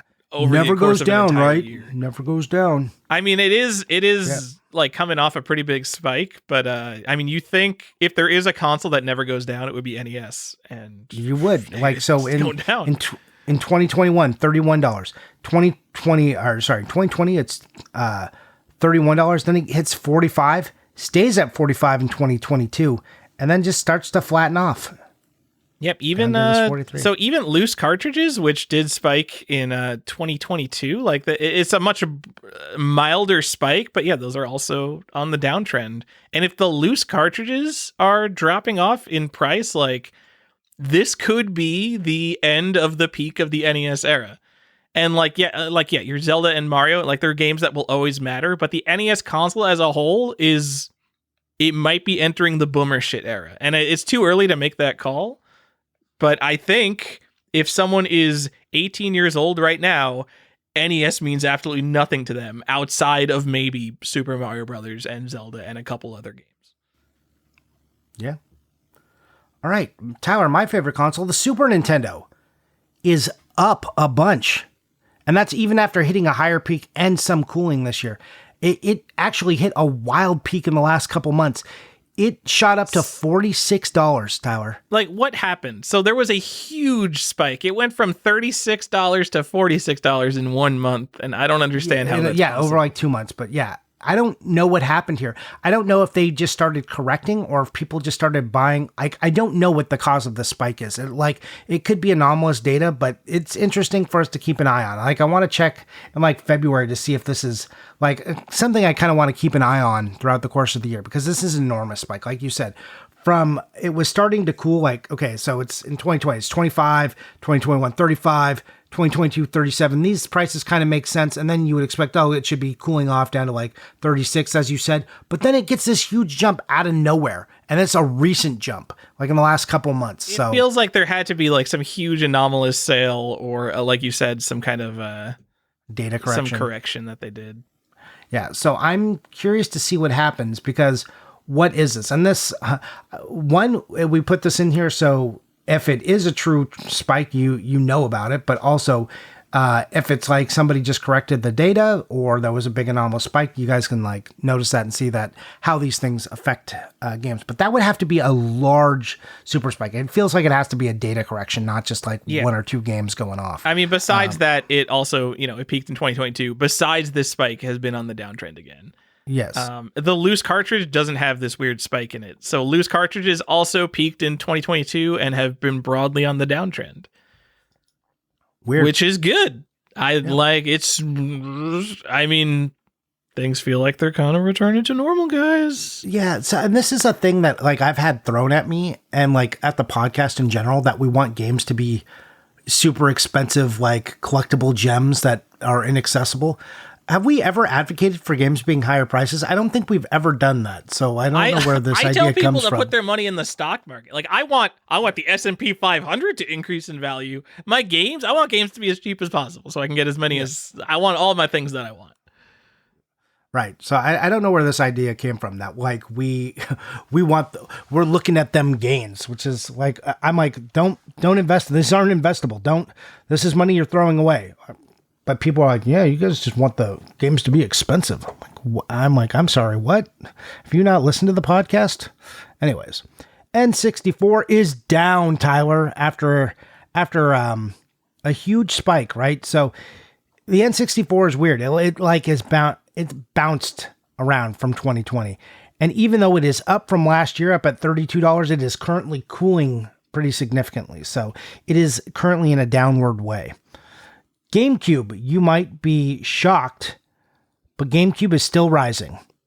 It's risen every year for the last 4 years, and it is currently still in an upward trend. Those damn Zoomers getting their jobs and getting that money, Johnny. Yep. And they're just like, give me those GameCube games. Yep, and like I said, $10, flat as my back. Anyways, Switch, Tyler. And I keep switching here just because it's funny to track like a console that's currently living and see if it's going down. It had this like $29 makes sense, and it's actually cooling. So I think people are collecting Switch a little less hard this year. So Okay. $27. It's hard to say what's actually happening with this, but yeah, in general, that's a $2 cool off in general. I guess that's interesting. So it is interesting because this is tracking complete in box prices, so all the stuff for sale at Best Buy doesn't count into it. And that must mean like some amount of these games are slightly going down in price. And you think of some of these games like, like Mario Odyssey and Breath of the Wild, typically a game that would be seen as evergreen. And now they're like complete in box for $30 because there's just so many of them. Am I wrong? I remember going into GameStop, and if there was a game like Twilight Princess on like the GameCube or something, like that would be like $5 off MSRP used, and it would just like never go to half price for a Zelda game. No, never ever. And so it's interesting to see this, and I think this is largely a part of the wider economy and people buying less goods right now and don't want to spend their money. And a lot of these people overproduced and they're just getting stuck with inventory, and they've had to start slowing production, but on the inventory that's out there, they've had to cut prices because they have to clear shit off so they can sell new stuff too. So you're seeing this weird cooling, and I think Switch is interesting to watch how that happens. Do you want an interesting Switch statistic, Johnny? I would love one. Do you know what's the best-selling Switch game? I could be wrong about this. I really hope. Mario Kart 8. Okay. All right. You're right. I think you are right. Second best-selling Switch game, though, is Animal Crossing. Okay. Enormously popular. It's sold like tens of millions of copies. It is amazingly common, and everyone who bought it in the pandemic, like there must be literally millions of people who bought it in the pandemic, played it for 500 hours, and they're done with it. And this game is still for sale. It's like $45 new now. Complete in box copies sell for $40. This game is barely less than MSRP, one of the best-selling games of all time, and it's barely dipped because there's just so much demand for Animal Crossing New Horizons. It feels like all the consoles, it feels like it should just be something you could walk outside and trip over. Exactly, yeah. And like Super Mario Odyssey and Breath of the Wild, like those are also super hot games, but those are like $33. Like those are less than Animal Crossing. There's so much demand for Animal Crossing that it's maintaining its price, even though it's like the more common game. Crazy. That is interesting. All right, Genesis. You're going to be surprised to know that Genesis is on a downward trend. Genesis has been on a downward trend. Genesis is like coming back down to pre-pandemic levels almost. Yeah. So in 2020, they were $17 on average, and now they're going down to we're down to 18. It hit a high of $22 on average per game, cooled to 21 now, and it's still cooling. That downward trend is still going. So. Most of these consoles have sort of it's clear we're on the downtrend, but it's not clear how bad it's going to plateau. Yes. And Genesis is one of the consoles that really looks like, oh yeah, this is definitely coming back down. Yeah, I should have mentioned this at the start too. So there's a lot of stuff that happened in like generally prices in 2023 were kind of like this mixed. Are they going up? Are they going down? But in June, you started to see like the downward pressure really start to happen in the market. So you start to see these average prices start to fall. That's where they're falling hardest. And that's where you're still getting, hey, is this thing falling? So even if it was up from last year, it could still be in a downward trend. So just based on what Genesis is doing this year, I always wondered, when people look at the 80s and 90s, are people even going to care about Sega as a company? Because like Sega is the significant rival to Nintendo with the Master System, kind of, with the Saturn, kind of. But really, the thing that matters with Sega is the Genesis. That was their biggest and only brightest spot in history outside of the arcades. So I wonder, like, will this be the one console that matters? And looking at prices, just like how much more significant the drop is on Genesis over Nintendo, I'm thinking Sega it's going to fall into like being a niche thing. It's going to be, oh, you collect Sega? That's kind of strange. You don't just collect the Nintendo games? I think that's what it's going to be in the future. Well, here's an interesting thing. It's still, Genesis games are still more on average than PS1 games. Does that surprise you? Not really. I mean, they're older and they're cartridges and I don't know, 16-bit. They're mostly 2D. They hold up better. What if I told you Genesis and GBA games are the same on average? Okay. I mean, these are so incomparable talking about Nintendo's last cardboard box handheld thing where like absolute weirdos buy like Ice 9 for hundreds of dollars compared to Genesis where people generally buy like the absolute classics. Yeah. Anyways, Saturn, kind of flat. It's $42 on average. It was $41 last year. It was $39 the year before. Just kind of Saturn holding what it is. Saturn collectors, like, I just don't think new people are coming into Saturn really. And the people who have them, it's like, they're just kind of there. I think Saturn is just kind of there. Yeah, I think there was probably a time in history where like Saturn seemed like this evergreen niche thing and people would always be like, oh, Saturn, that's super cool. I think it's been clear to me for a while, like, people are not going to care about Saturn. I was wondering if people would care about Genesis, like, you know, collectively as the entire hobby, branching out even into Reddit. Will people care about the Sega Saturn in the long term? I think it's always been like, okay, no, this is just going to be this niche thing that dies, and it's for super weirdos in a while. Oh. Sorry, Saturn. I don't think you have longevity. All right, Dreamcast is in an upward trend right now. $25 on average per game. Up, it stayed flat in 21 and 22 at $23, and it has gone up to 25, which I think is weird that it's up from 2021 and 2022 levels. That is, Johnny, who cares about the Dreamcast? It's still at $25 on average per game. That's like, who cares about the Dreamcast? That's a higher average than PS1. That's higher than Genesis. Like, what is happening? Yeah, these are jewel case games. And when you think of like the Dreamcast hits, you think of, you know, like Sonic Adventure, like NBA 2K. Like, you don't think of expensive Dreamcast games. Here's the thing. When you think of Dreamcast hits, you don't, because there are none. Right? Because like, what are there, like 160 games on the Dreamcast? 200. Like, but yeah, is it set nothing. Collectors pushing up prices because they're buying like all the expensive stuff? Is it people nostalgic for the era? There are these people who like are nostalgic for the year 2000 or like 1999, but really 2000, and they're like, oh, the Dreamcast was actually better than the PlayStation 2, and people just didn't realize it. And like, you're wrong. The Dreamcast was not better than the PlayStation 2.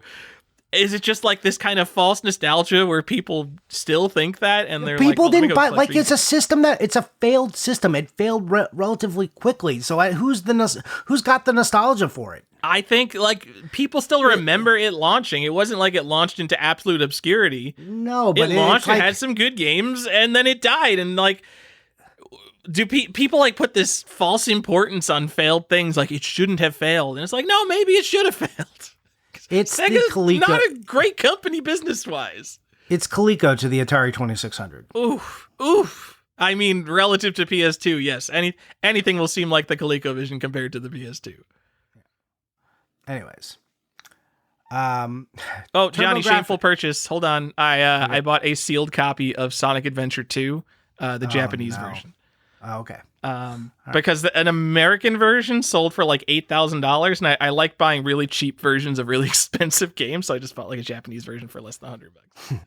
See, this one, the American copy sold for $8,000, but this one is only worth $3. Yeah, that's so fun. I love that. Or like the other thing you could do would buy a complete in box one and be like, oh yeah, if this had shrink wrap on it, this like $40 game, it would be worth $8,000. I love that. It's the same object. It's so much fun. Okay, TurboGrafx 16 downward trend. It's at $113 on average. By far the highest price point per average, like on games, is TG16, man. $113, and that's down from $130, and that was its peak.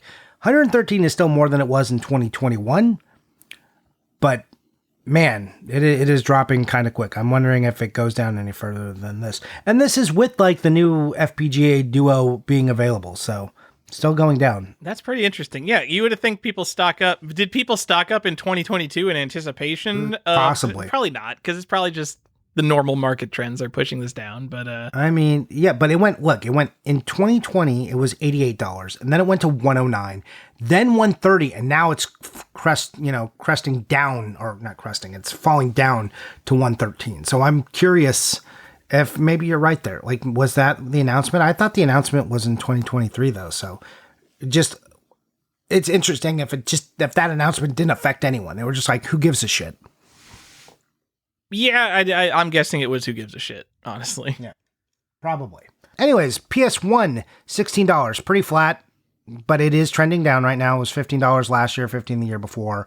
PS2. Well, don't skip PS1. I think PS1 is interesting in that it's cheap, so like it doesn't have much to go down, but it kind of hasn't gone down. If you look at the price graph overall, you would think PS1 is hot. Like it's only ever kind of gone up. It doesn't have those big dips like you see on like NES. No, but the breadth of the library is so big, and there's so many dumb nothing games in it, so many sports games. And like it does weird things to the average. This PS1 is a really good example of a system you really got to dig into the good stuff of, and then ignore the really bad stuff. You have to tease data out of that. Johnny, PS1 should be more collectible. I agree with you. It's the start of the PlayStation. It should be more collectible. It should be like the NES to millennials. I agree with you. And it's not, and I don't understand. The only thing that is lower in price per average than it is the Wii. People have such nostalgia for the freaking N64, and I do too. And I think like I played more N64 than I played PlayStation. I had a PlayStation, but it was like kind of technically my brother's, and I didn't play it as much. And the N64 is more of those feel-good Banjo-Kazooie, Super Mario 64, Donkey Kong games. But this was the start. That was like Nintendo's low point, was the N64. And which people remember as a high, and I don't understand. Like, they're wrong. For the rest of us, this was the bottom. The PlayStation was not only the highlight of the mid-90s in terms of game quality and quantity, but it was the start of a huge brand, and it doesn't feel like there are PS1 collectors. Like, if I saw a PlayStation collector, if you ask me to picture a PlayStation collector, I'm thinking of someone with like a huge shelf of PS4 and PS5 games. I'm not thinking of Game Rave, who has every PS1 game. I want to collect more PlayStation, but I also don't want to get into collecting another set. I think PlayStation is really important and really interesting. And I always see PS1 games I've never heard of. And I just think it's the most interesting set. And it's maybe the best console ever made. I don't understand it. Guy, I don't care. I realize like you go into it and there's all these NFL game day bullshit games that cost nothing. I still think it's such a good library to be $15 on average. To be like basically 13. The Wii or of 16 PlayStation. It is ridiculous that the PlayStation is the equivalent of the Nintendo Wii, which is actual garbage. I said it was the only thing lower was the Wii, but also I was looking at the wrong number. It's $16 on average. PS2 is the one that's 13, so I misspoke. Okay. But you Johnny, you had it right. You were saying it right. Update on Boomerares. Team Buddies is $139 on price charting, which I realize is price charting, whatever. But Team Buddies used to be like a top 10 PlayStation rarity. This game would sell for well over $200. And just like no one collects PlayStation rarities, no one collects PlayStation, so it's just like, all right, it's halved in price since 2017. Where did it peak? It peaked in 2016 at $270. That is half the price now. Yeah. How many rare games are half the price that they used to be? That's nuts. What about Tron Bonne? I bet that's still expensive. Misadventures of Tron, yeah, it's $447. That peaked in 2021 because 2021 we were all on rocks. There's your Boomerare. Yep. PS2 is kind of a flat line. It is trending down at it's $13. It went from like $10 to $12 in 21, and then it went to 20, 22, 13.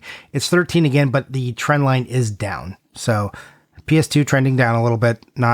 It's really kind of flat, but the current situation is moving down.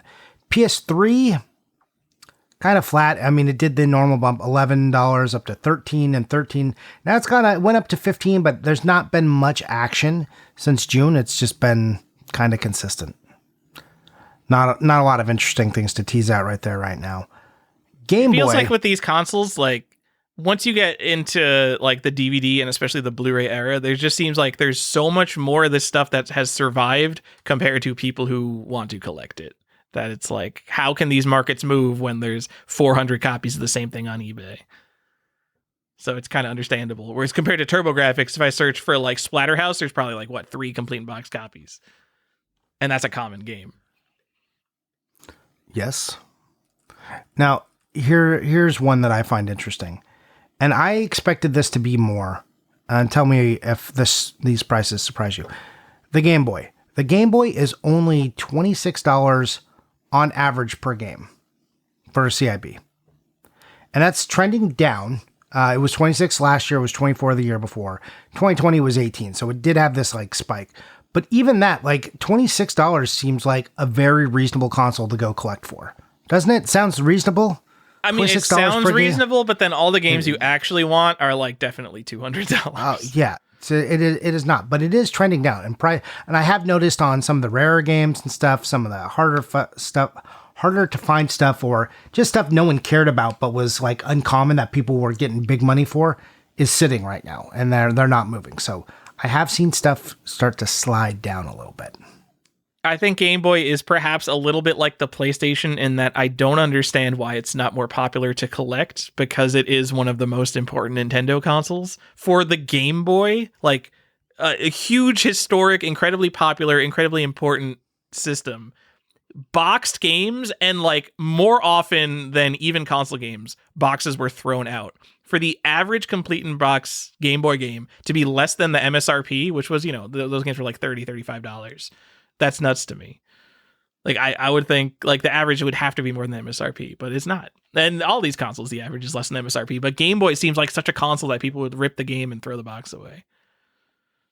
Nothing beats the TurboGrafx. TurboGrafx is like, yeah, we're more than MSRP. You want a TurboGrafx game? You're spending $120 on it. Yeah. We are what is actually collectible.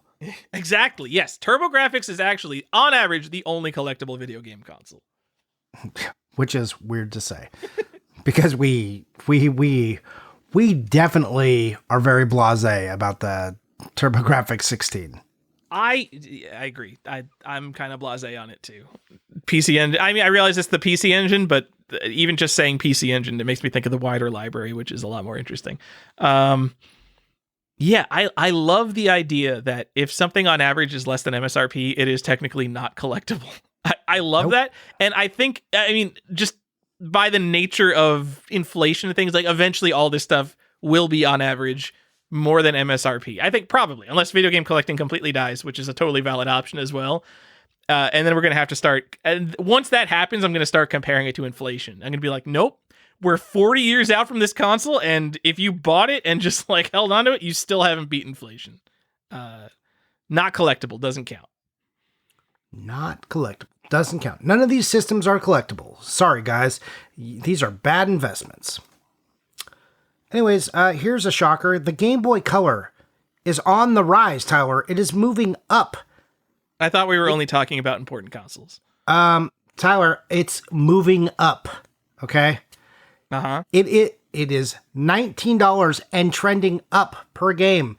It was $12 in 2020, then to $17, and then cooled a little bit to $16 in 2022, and now is rising again. I don't know why. On a pure rarity level, like it should be more expensive than a lot of these other consoles. On who cares level, like who cares about Game Boy Color? Yeah, who cares? Big who cares. It might be the biggest who cares on the list. Yep. There are two games Besides you can get for it. They are Pokemon Gold and Pokemon Silver. And you know what? Maybe Crystal, but you know what? It's kind of the same as the other two. So well, come on. There's some Marios on there. All right. But what are there? Yeah. What do we got? You sell me a Wario Land 2? Like, yeah. You don't need it. I'm not going to fault you for not having a Wario Land 2. Super Mario Brothers Deluxe? That's like the worst port of Super Mario Brothers because you like can't see the whole screen. It's the best. What are you talking about? Nope. It's garbage. It's There's really... nothing you don't need anything on Game Boy Color. Shantae is overrated. I'm sorry. I know. I think Matt Bozon might listen to the podcast occasionally. Zelda Link's Awakening. Link's Awakening DX, the best version of Link's Awakening. But if you're going to collect it, you're just going to get the original on Game Boy. Oh, okay. Oracle of Ages and Oracle of Seasons. The Capcom Zelda games, which yes, they are good. You should collect them. Okay, fine. So you Mario... get the two Pokemon games that are the same and the two Zelda games that aren't the same, Resident but kind of Evil? have the same thing going on. First portable Resident Evil? Nope. No one cares about Resident Evil Gaiden. It's just not a game. You know what? Metal Gear Solid, Gear Solid or Metal Gear Ghost Babel in Japan. That game is super good. I will give you that, but again, it's not something you need to own. The beginning of Dragon Warrior Monsters. Does not matter. No, you don't need to own that. I'm sorry. There's nothing on the Game Boy Color that matters. Dude, Harvest Moon GBC. It's a decent version of Harvest Moon. You don't need to own it. Just get Harvest Moon. Is the first Mario Tennis on the GBC? I think that might be right. I don't remember. But who cares? That's not even like a Nintendo game. That's a Camelot game. It again doesn't matter. Grand Theft Auto. I'm just shouting things I like Grand Theft Auto a lot. Doesn't matter. Game Boy, just throw out everyone who's collecting Game Boy Color. I'm sorry, just throw out all your Game Boy Color games. You can keep the Pokemon games. I realize collectibles don't matter. Stamps, coins, boomer shit, trading cards, video games, VHS, all that is just garbage. But everyone knows that Pokemon will maintain value forever, so keep your Pokemon games. Have I told you about Toki Tori though? Toki Tori is a cool game. What about Little Nicky? Stop it. Okay, you're just saying random. You're I'm just saying proving there's nothing on Game Boy Color. Yes. Have we done a Game Boy Color episode where I could just trash the Game Boy Color? We have not, but we will. Okay. We will. But give me a couple months before that. I want to play like every Game Boy Color game that supposedly matters because I really want to rip into it. Okay. I played a lot of Game Boy Color as a kid, but like I really want to go and play more. I think. Oh, Shantae's a GBA game, right? No, it's GBC. Oh no, GBC with GBA updates. Yeah, Shantae is really good for the Game Boy Color, but like as a game, like all right, it's fine. So no problem. You can play Alien: The Thanatos Encounter, 1942, the Zelda games, Toki Tori. We'll get you a list. All right, I'm not playing ports. Like Toki Tori is a great game. I play on PC. Doesn't count. All right. What about Grand Theft Auto? Is that considered a port? Yeah, that was actually a GBC original. You got it. Toki Tori was a Game Boy Color exclusive. That game originated on the Game Boy Color. Fuck yeah, I got it. There's no way. Oh. That's like a Linux game. Okay. You know what? I'm in. I might buy Toki Tori on Game Boy Color. I thought I was sure that was a port. Look at that game. It looks like a game they're like, oh, this would be so easy to port to the Game Boy Color. All right. If I have made you buy a Game Boy Color game, I've succeeded. I've won this year. All right. How much does the Toki Tori? All right, we're going off. About $100. Probably about $100. It's a Game Boy Color game. All right, guys, don't worry. I'm back. We're not buying Toki Tori. All right. Oh, anyways. This was a stupid limited run release. I forgot about that. Yeah. Oh, now these search results are just all these stupid limited run ones. Ugh. All right, I'm not buying a Toki Tori if it's going to be over $100. Sorry. Okay, it's going to be over $100. What'd you do? Colored everything pink? I don't know what I did. Johnny, there are 0 complete in box Toki Toris on eBay. Ooh, it's rare and collectible. 0. There's 2 sealed copies. You can get a sealed one as cheap as $150 though. So it's not like impossible, but wow. You could get a sealed one. That's the one you want. I don't care about Toki Tori quite that much. I just think it's an interesting puzzle game. Look, $150. That seems really reasonable. I think it is reasonable. If you were like the biggest Toki Tori fan, yeah, that's super reasonable. If you were the biggest really Toki Tori fan, that would be a steal. For you, I think this is incredible. What an opportunity to get in on Toki Tori. Right? Johnny, what else you got? Is there anything else in this episode? There's just like a couple more things. And GBA, I finished with our friends over on the GBA. GBA has seen a crazy rise over the last several years. Okay, I don't know if you've watched it, but like, let's say 2014, like that's when it like really like bottomed out. 2013, 2014, it was like $5 on average a game. And then it's been rising and rising. In 2020, it gets up to $12. So it's just been the steady rise. And then it starts to really go, right? It gets to $16 in 2022, 2023, in 2021, $16, 2022, $18. And now the curve is actually going down. It's still about $18 on average, but it is trending lower. So it's, actually, I wrote 18, but looking at them, that's July. No. Yeah. Where are you? Oh, gotta flatten it out a little bit. There we go. Yeah. Still $18 right now, but going down. All right. Let me give my opinion on the GBA market, Johnny. and this is an uninformed opinion because I realize I'm talking to the group of podcast listeners that the GBA community listens to the Collector's Quest podcast, and I am not part of the GBA community. But I do think if you collect Game Boy Advance, you probably have some amount of FOMO where you think this library is amazing and it is super underappreciated considering how good it is. When are people going to realize that the Game Boy Advance is actually one of the best systems Nintendo ever made and the last Nintendo console that had cardboard boxes? So a lot of the good stuff is really rare. When is it going to explode? And let me just be here to tell you, Never. I understand how good the Game Boy Advance is. I understand that even a lot of like licensed games are different on it compared to like maybe crappy console platformers. They might have a different version on the GBA that's actually better than the consoles. It's never going to explode. No one's ever going to realize like, oh wait, GBA was the last cardboard box Nintendo console and its games are mostly exclusive and really good. It's never going to happen. If the PlayStation 1 isn't popping off, the GBA is never going to pop off. I'm sorry, everybody. I don't think it's going to happen. Right in the feelings, Tyler. Stop it. I'm so sorry. Also, I just want to tell you and everyone who's listening, and this a funny delineation that only us collectors make. It's like, oh, it's the last system with a cardboard box. You know who cares about that? Only a few of us. No one gives a shit. No one's like, oh man, this was so much better when Nintendo games were in cardboard boxes. Kids have their plastic cases and like, what are you talking about, Grandpa? Go back to bed.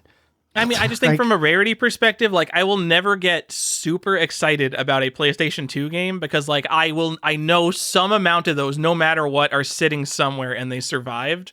And if you tell me like a Game Boy Advance game hasn't been on eBay for 3 months, I'll be like, yeah, they probably literally all got thrown out, and I would believe it. I'll never believe that about a PlayStation 2 or newer game.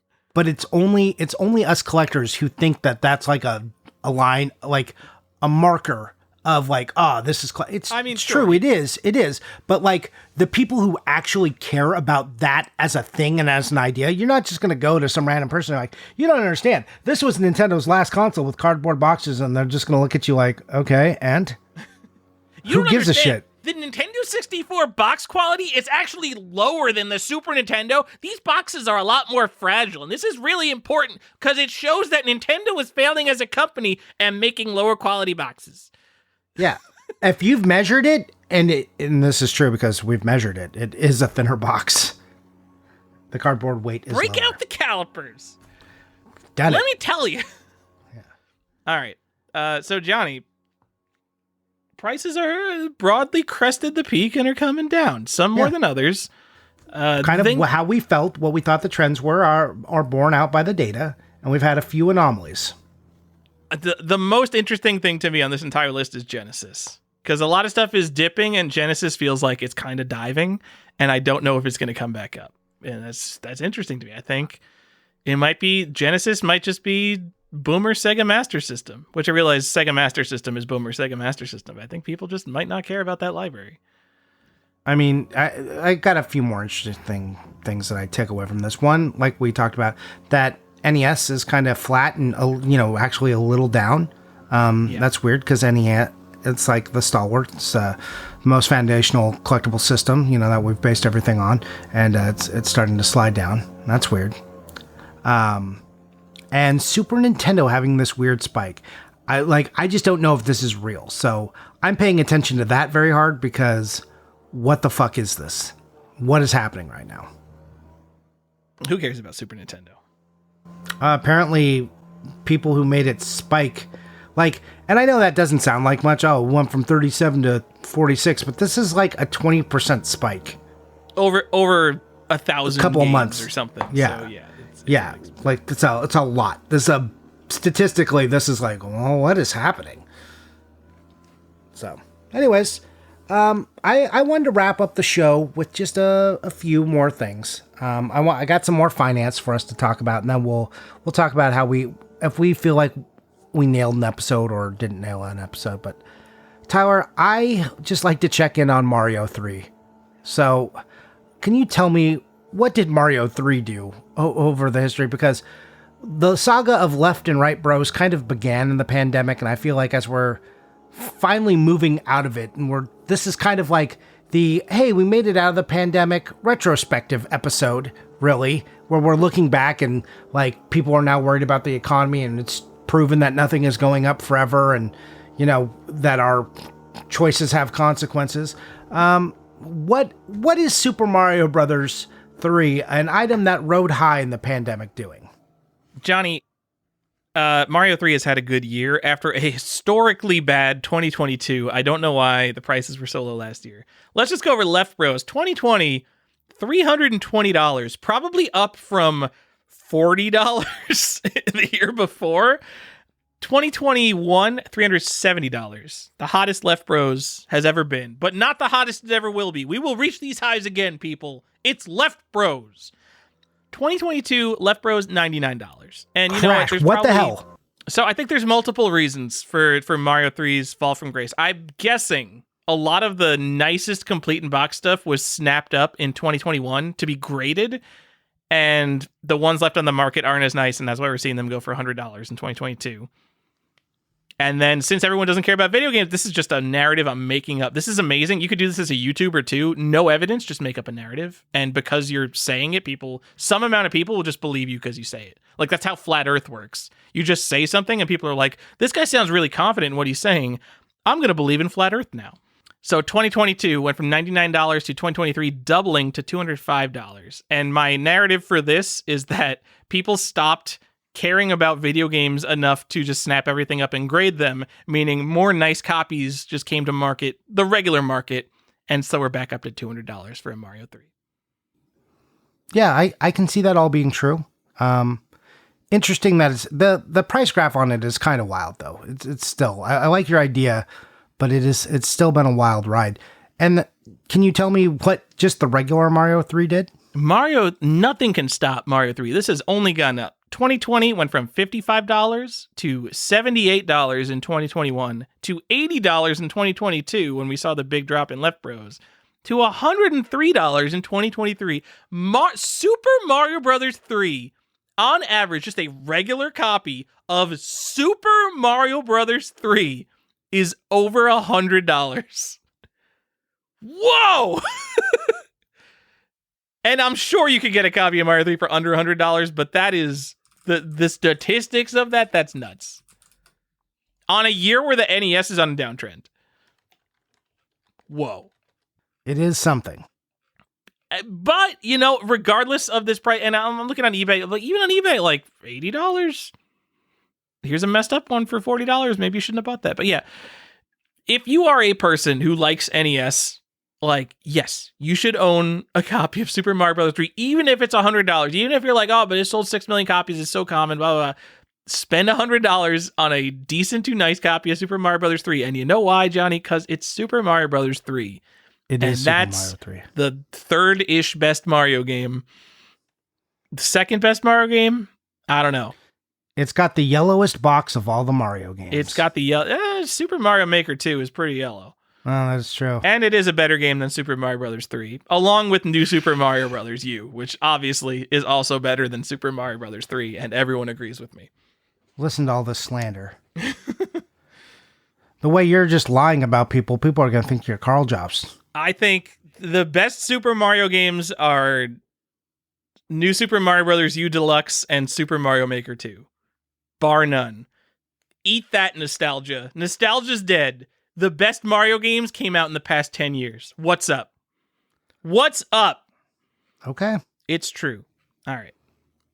Okay.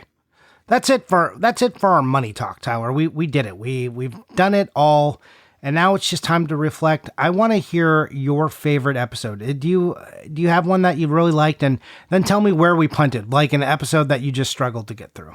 I don't know, John. I didn't look at our episodes, so okay. You just tell me yours, and it'll be fine. Oh, well, I did like the new collector episode where you told people to stop spending money on video games because video games are stupid. Stop spending money on them. Yeah, I thought this year was a really interesting year for episodes. I thought we had like a pretty good variety going on, and it was good to hit some foundational topics. So the conversation with new game collectors, I felt like was a highlight. I thought it was good for new and old collectors just to kind of hear that stuff because, you know, we talked about why we go listen to these primer episodes, even though we've been doing it forever. Nice to have them around. I really enjoyed the Stop Buying Things You Don't Need episode, and that resonated with a lot of people because sometimes you just need to be told that that's garbage and stop doing it, especially in a year where people are uncertain about where the economy is going. It was a good message. I felt a lot of nostalgia when we did the What Was Cool to Collect in the mid-2000s episode. That episode did not hit with a bunch of people. I understand that. That's fine. But I enjoyed doing it because that was that's when I started collecting, and that's like what I based a lot of my ideas, Sure. like my bad ideas about, like, and I had to like refine myself out of them and teach myself beyond them. But it was interesting to see like where the ideas and stuff were born about, like what you think is cool. So that was fun. And then just because I'm me, I really enjoyed the point and click Halloween episode we did, that, with some of the weird Japanese stuff. What a weird place we've gotten to. I just think if you made me hear that episode when we first started doing Collector's Quest, and then what I'm talking about in that episode, I would just be like, who is that guy? What is happening? Guys, Where did I find go? your friends. Everyone, here's your homework. Find your friends and turn them on to Japanese computer games. I'm telling you, if you're into Japanese computer games, you need more people to talk about Japanese computer games with. That's just the way it is. But this was like this was like a bunch of weird American PC point and click games too. We were all over the map in that, but it was mainly a PC episode. What a fun episode. As things should be. And then here's our worst. This is the one I really picked out as our worst, and I will tell you why. And it was your fault. I blame you for this episode. It was episode 219 of the Collector's Quest podcast. 10 Sega Genesis games we'd start our collection with. Because you were like, I think 9 is good enough. I don't want to pick a 10th one. No, I've just been redeemed because you know what? Sega Genesis is dead. The price charts this year prove it, and you shouldn't collect Sega Genesis because who cares? So you only need 9. Whatever 9 I said is probably it. I'm going to add a 10th. It's going to be, let's add Phantasy Star 2 in there. Why not? You were struggling. Also, I felt like our list, like I feel like the Genesis is so person specific because there's no, like, us outside of like your Sonic 2s, like there isn't like, okay, here are like the definite, like, not that it needs to be easy, but it's like, look, here's Zelda, here's Metroid, here's Mario. Yeah, exactly. Go buy these. You're just like, Genesis is all about kind of personal taste or like whatever spoke to you as a kid. And you're like, I guess go play Sonic 2 and Toe Jam and Earl. I don't know. Well, you agreed with that too. And I put like Lightning Force on my list, but like I don't even think I don't think everybody needs to play Lightning Force. I think if you like shooters, you should play Lightning Force, but it's not like, oh my God, drop everything you're doing and play Lightning Force. Look, I don't think it was like a 5 out of 10 episode or anything. I just thought like, 1, we couldn't get a consensus. 2, I didn't feel like you were that interested. And then you were like, this is so dumb about it. Look, I'm not mad about it. Look, I'm just saying, like, if I'm picking like what I found to be our worst episode, that's it. I'm not mad at you for it. I think we should have those kind of episodes because, as you illustrate, that we then will look at the Genesis chart and you're like, oh yeah, that my feelings on Genesis echo what is actually happening in the real world, and I think that's very interesting. Johnny, should we move on to the collector's questions, or do you have anything else in this episode? Nope, not unless you wanted to pick an episode where you're like, all right, Tyler, all right, Johnny, you picked on me on that episode. Now I'm going to find one where I didn't like you on. You could do that to me. I don't mind. No, I'm okay. I don't think our listeners care that much about our old episodes. No, probably not. I just think it's fun to reflect. It's the year-end episode. We're supposed to reflect. We're reflecting. I reflected with you on that Genesis episode. The worst episode, the wrestling episode. What was it? Look, mine is like probably that Star Wars episode, so just... Daddy Mulk asks, who are the most insufferable people you've ever encountered while collecting? No names, just stories. Ooh, okay.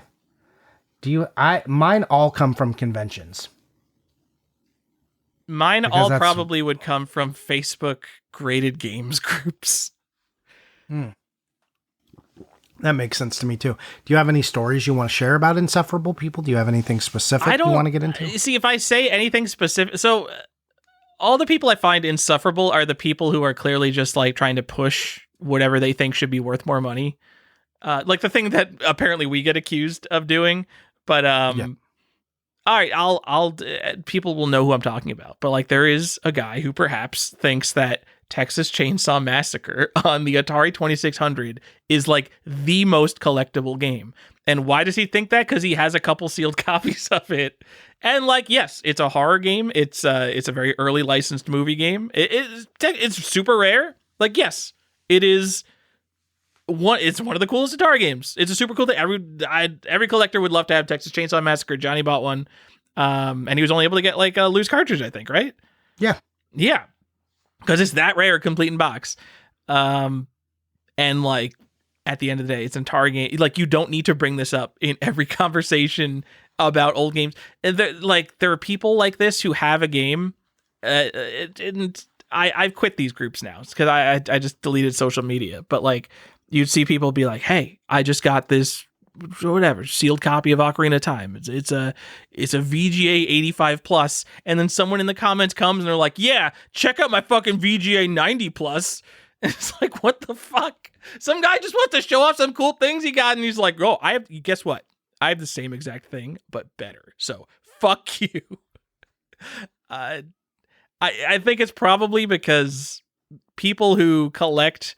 I mean, for one, like, it's weird to have a hobby where the amount of money you have in it is a very big part of it, and that's a big part of graded games. So everyone kind of has an agenda in that sense. But then, like, I think people who collect graded games and care about the difference between a 9.2 and a 9.4, I think that does probably attract a certain neurodivergent audience, where we see more perhaps people missing social cues and things that would be socially acceptable to do when they're talking about their own video games. All right. So yes, those are the most insufferable people. Everybody in sealed groups. Yeah, I can agree with that. I'll just broadly say my disdain for certain amounts of YouTubers is true, but it... Really? I haven't heard about this. Tell me more. No. Look, we know. It's because they suffer like the C and D list star thing. Like they think they're something, and so like they walk out and try and project that energy. And like if you were really something, you just wouldn't do that. It wouldn't be important to do such a thing. So yeah, but like you're at a convention, and like sometimes these people will walk up to your booth and they'll just say some stuff, and you're just like, oh yeah, have you seen my YouTube channel? It's like, oh, I have 3 million followers. Man, I really don't give a shit. I'm sorry. It's like, can you do better on that? Because I told you I have a YouTube following? No, I can't. What? Get out of here. No, I don't give a shit. So, yeah, there's been a few people like that I've encountered. For the most part, a lot of people are fine. But there have been a few times where that walk has been made, and it's not like many of the YouTubers I normally pan, but it's happened. It's not my favorite thing. I'll leave it at that. All right, Johnny, EA Sports 00 asks, "What's your favorite console to collect for that you didn't play or own as a kid?" I mean, what do we classify as a kid? Like after I'm 18, I'll answer, Johnny, if you keep thinking about it. I play a lot of stuff as a kid, so my favorite stuff to collect. So I had Sega stuff as a kid, and then I played Nintendo, Super Nintendo, Sega CD, all at friends' houses. And my favorite stuff to collect is the stuff I played at my friends' houses that I didn't have, which was those Nintendo games. But by far, I think it would be the Apple II for me. I had zero relation to an Apple II. Like my grandpa had like a 286. Growing up, and I grew up on like Windows 95 in my house, like no relation to Apple II, but there's so many rare and like weird, historic, super rare computer games, and a lot of them came out for Apple II. I used to be a Commodore 64 guy for a while. That was just kind of a random pick just because it was so popular when I was like in high school and college. I collected a bunch of Commodore stuff, and I pivoted to Apple II, and I love it. It's great over here, Johnny. Let's collect Apple II games. Let's do it. Yeah. One might say that we're dumping undiscovered Apple II CRPGs over here that might be like super important historically for having some like systems that hadn't shown up in games. I'm talking about Dungeon of Doom. I have a YouTube video. We found this CRPG called Dungeon of Doom. It has like this really cool grid-based, turn-based combat. And that came out way before Dragon and Princess or Ultima 3. And that video has like 900 views. And I think that's just the coolest game. And no one cares. No one cares. Apple II is really cool. All right. What do you got, Johnny, now? It's hard for me because I do have memories. I have memories of most systems. I've been around. So like right now, what I don't have memories of a lot of is like these PC games and like this weird Halloween stuff I never thought to explore, and which is why I've gone so hard at it. It's a thing I really enjoy and love, and it's always been a focus of the podcast. So what do I enjoy collecting the most? It's definitely those. Like I enjoyed collecting for the Saturn, but again, I enjoyed collecting the PlayStation. But I wasn't a kid, but I do like I was young enough. But like all this computer stuff and like all this is so outside of my comfort zone. Systems I didn't know anything about, had to research, like, or don't even own the proper system to play it in, or they're Japanese. Like all this stuff has been very interesting for me. Johnny, why would you buy a game if you don't have the console to play it? Because I'm a collector and I don't give a shit. Any other questions? Transcend caring. I will never own an NEC PC 88, let alone like a freaking Sharp X1 or any of these other obscure computers. I have emulators, and it's fine for me to play. And you can emulate some of this stuff pretty well. All this stuff can be emulated. Like it's like for the most part. So like go do that. Like don't worry about getting like a Sharp X1 over here from Japan. Right. Come on. They show up in my save searches a lot. They're not too expensive. You can get some Japanese computers if you want them. Oh, you know, the good thing about old electronics is they definitely weren't sensitive. Johnny, is that it? What else we got? I think so. We did 2 questions, and then, you know, we talk about what we're buying and what we're playing, and then we close the show. That's kind of what we did for the entire show. I know. All right. We can skip it. Man, did you play anything new? No. Okay. Excellent news. I've been playing Minecraft, Johnny. Okay. Played the mobile version of EVE Online, which it's a whale trap. I don't know how else to describe it. It's insane. It's like the Path of Exile. Path of Exile, if you don't know, very complicated, in-depth systems for like an action RPG. In the end of the day, none of it matters. It's all just like you click and stuff explodes and you get loot. Very complex. The EVE Online mobile game is like the Path of Exile of spending money. There are so many ways to spend money in that game to progress. It's actually insane. No, thank you. So anyway, I tried that out for a few hours before realizing, oh, this game is actually a scam? This is so strange. No, that sounds terrible. Yeah. There's a currency. It's called like daily special points. It's its own currency, and the way you acquire this currency is when you open the app, you get microtransactions that pop up that are like daily specials of stuff on sale. Whenever you buy one of the daily specials, you get some amount of daily specials points. And those daily specials points are a currency that can be used in their own exclusive shop to buy its own shit. Jesus Christ. It's nuts. This game is nuts. A hard pass. That's, wow. That is a scam. Yeah. That is gross. It's really good. Ugh. Anything I feel gross you got, having Johnny? heard that. No, I just played more Diablo 4. What do you want from me? That's it. All right. That's it, guys. We did it. We had a yearly retrospective. We talked about a lot of things, a lot of numbers, what we did. I hope you guys all had an excellent year. I would like to special shout out and thanks to all the people who supported us all year by listening or by being on our Patreon. Thank you so much. I hope you got or get everything you want for Christmas. I hope your holidays are merry and bright and that 2024 brings you all the best games. And having said that, we'll catch you next time. Thanks so much. Bye!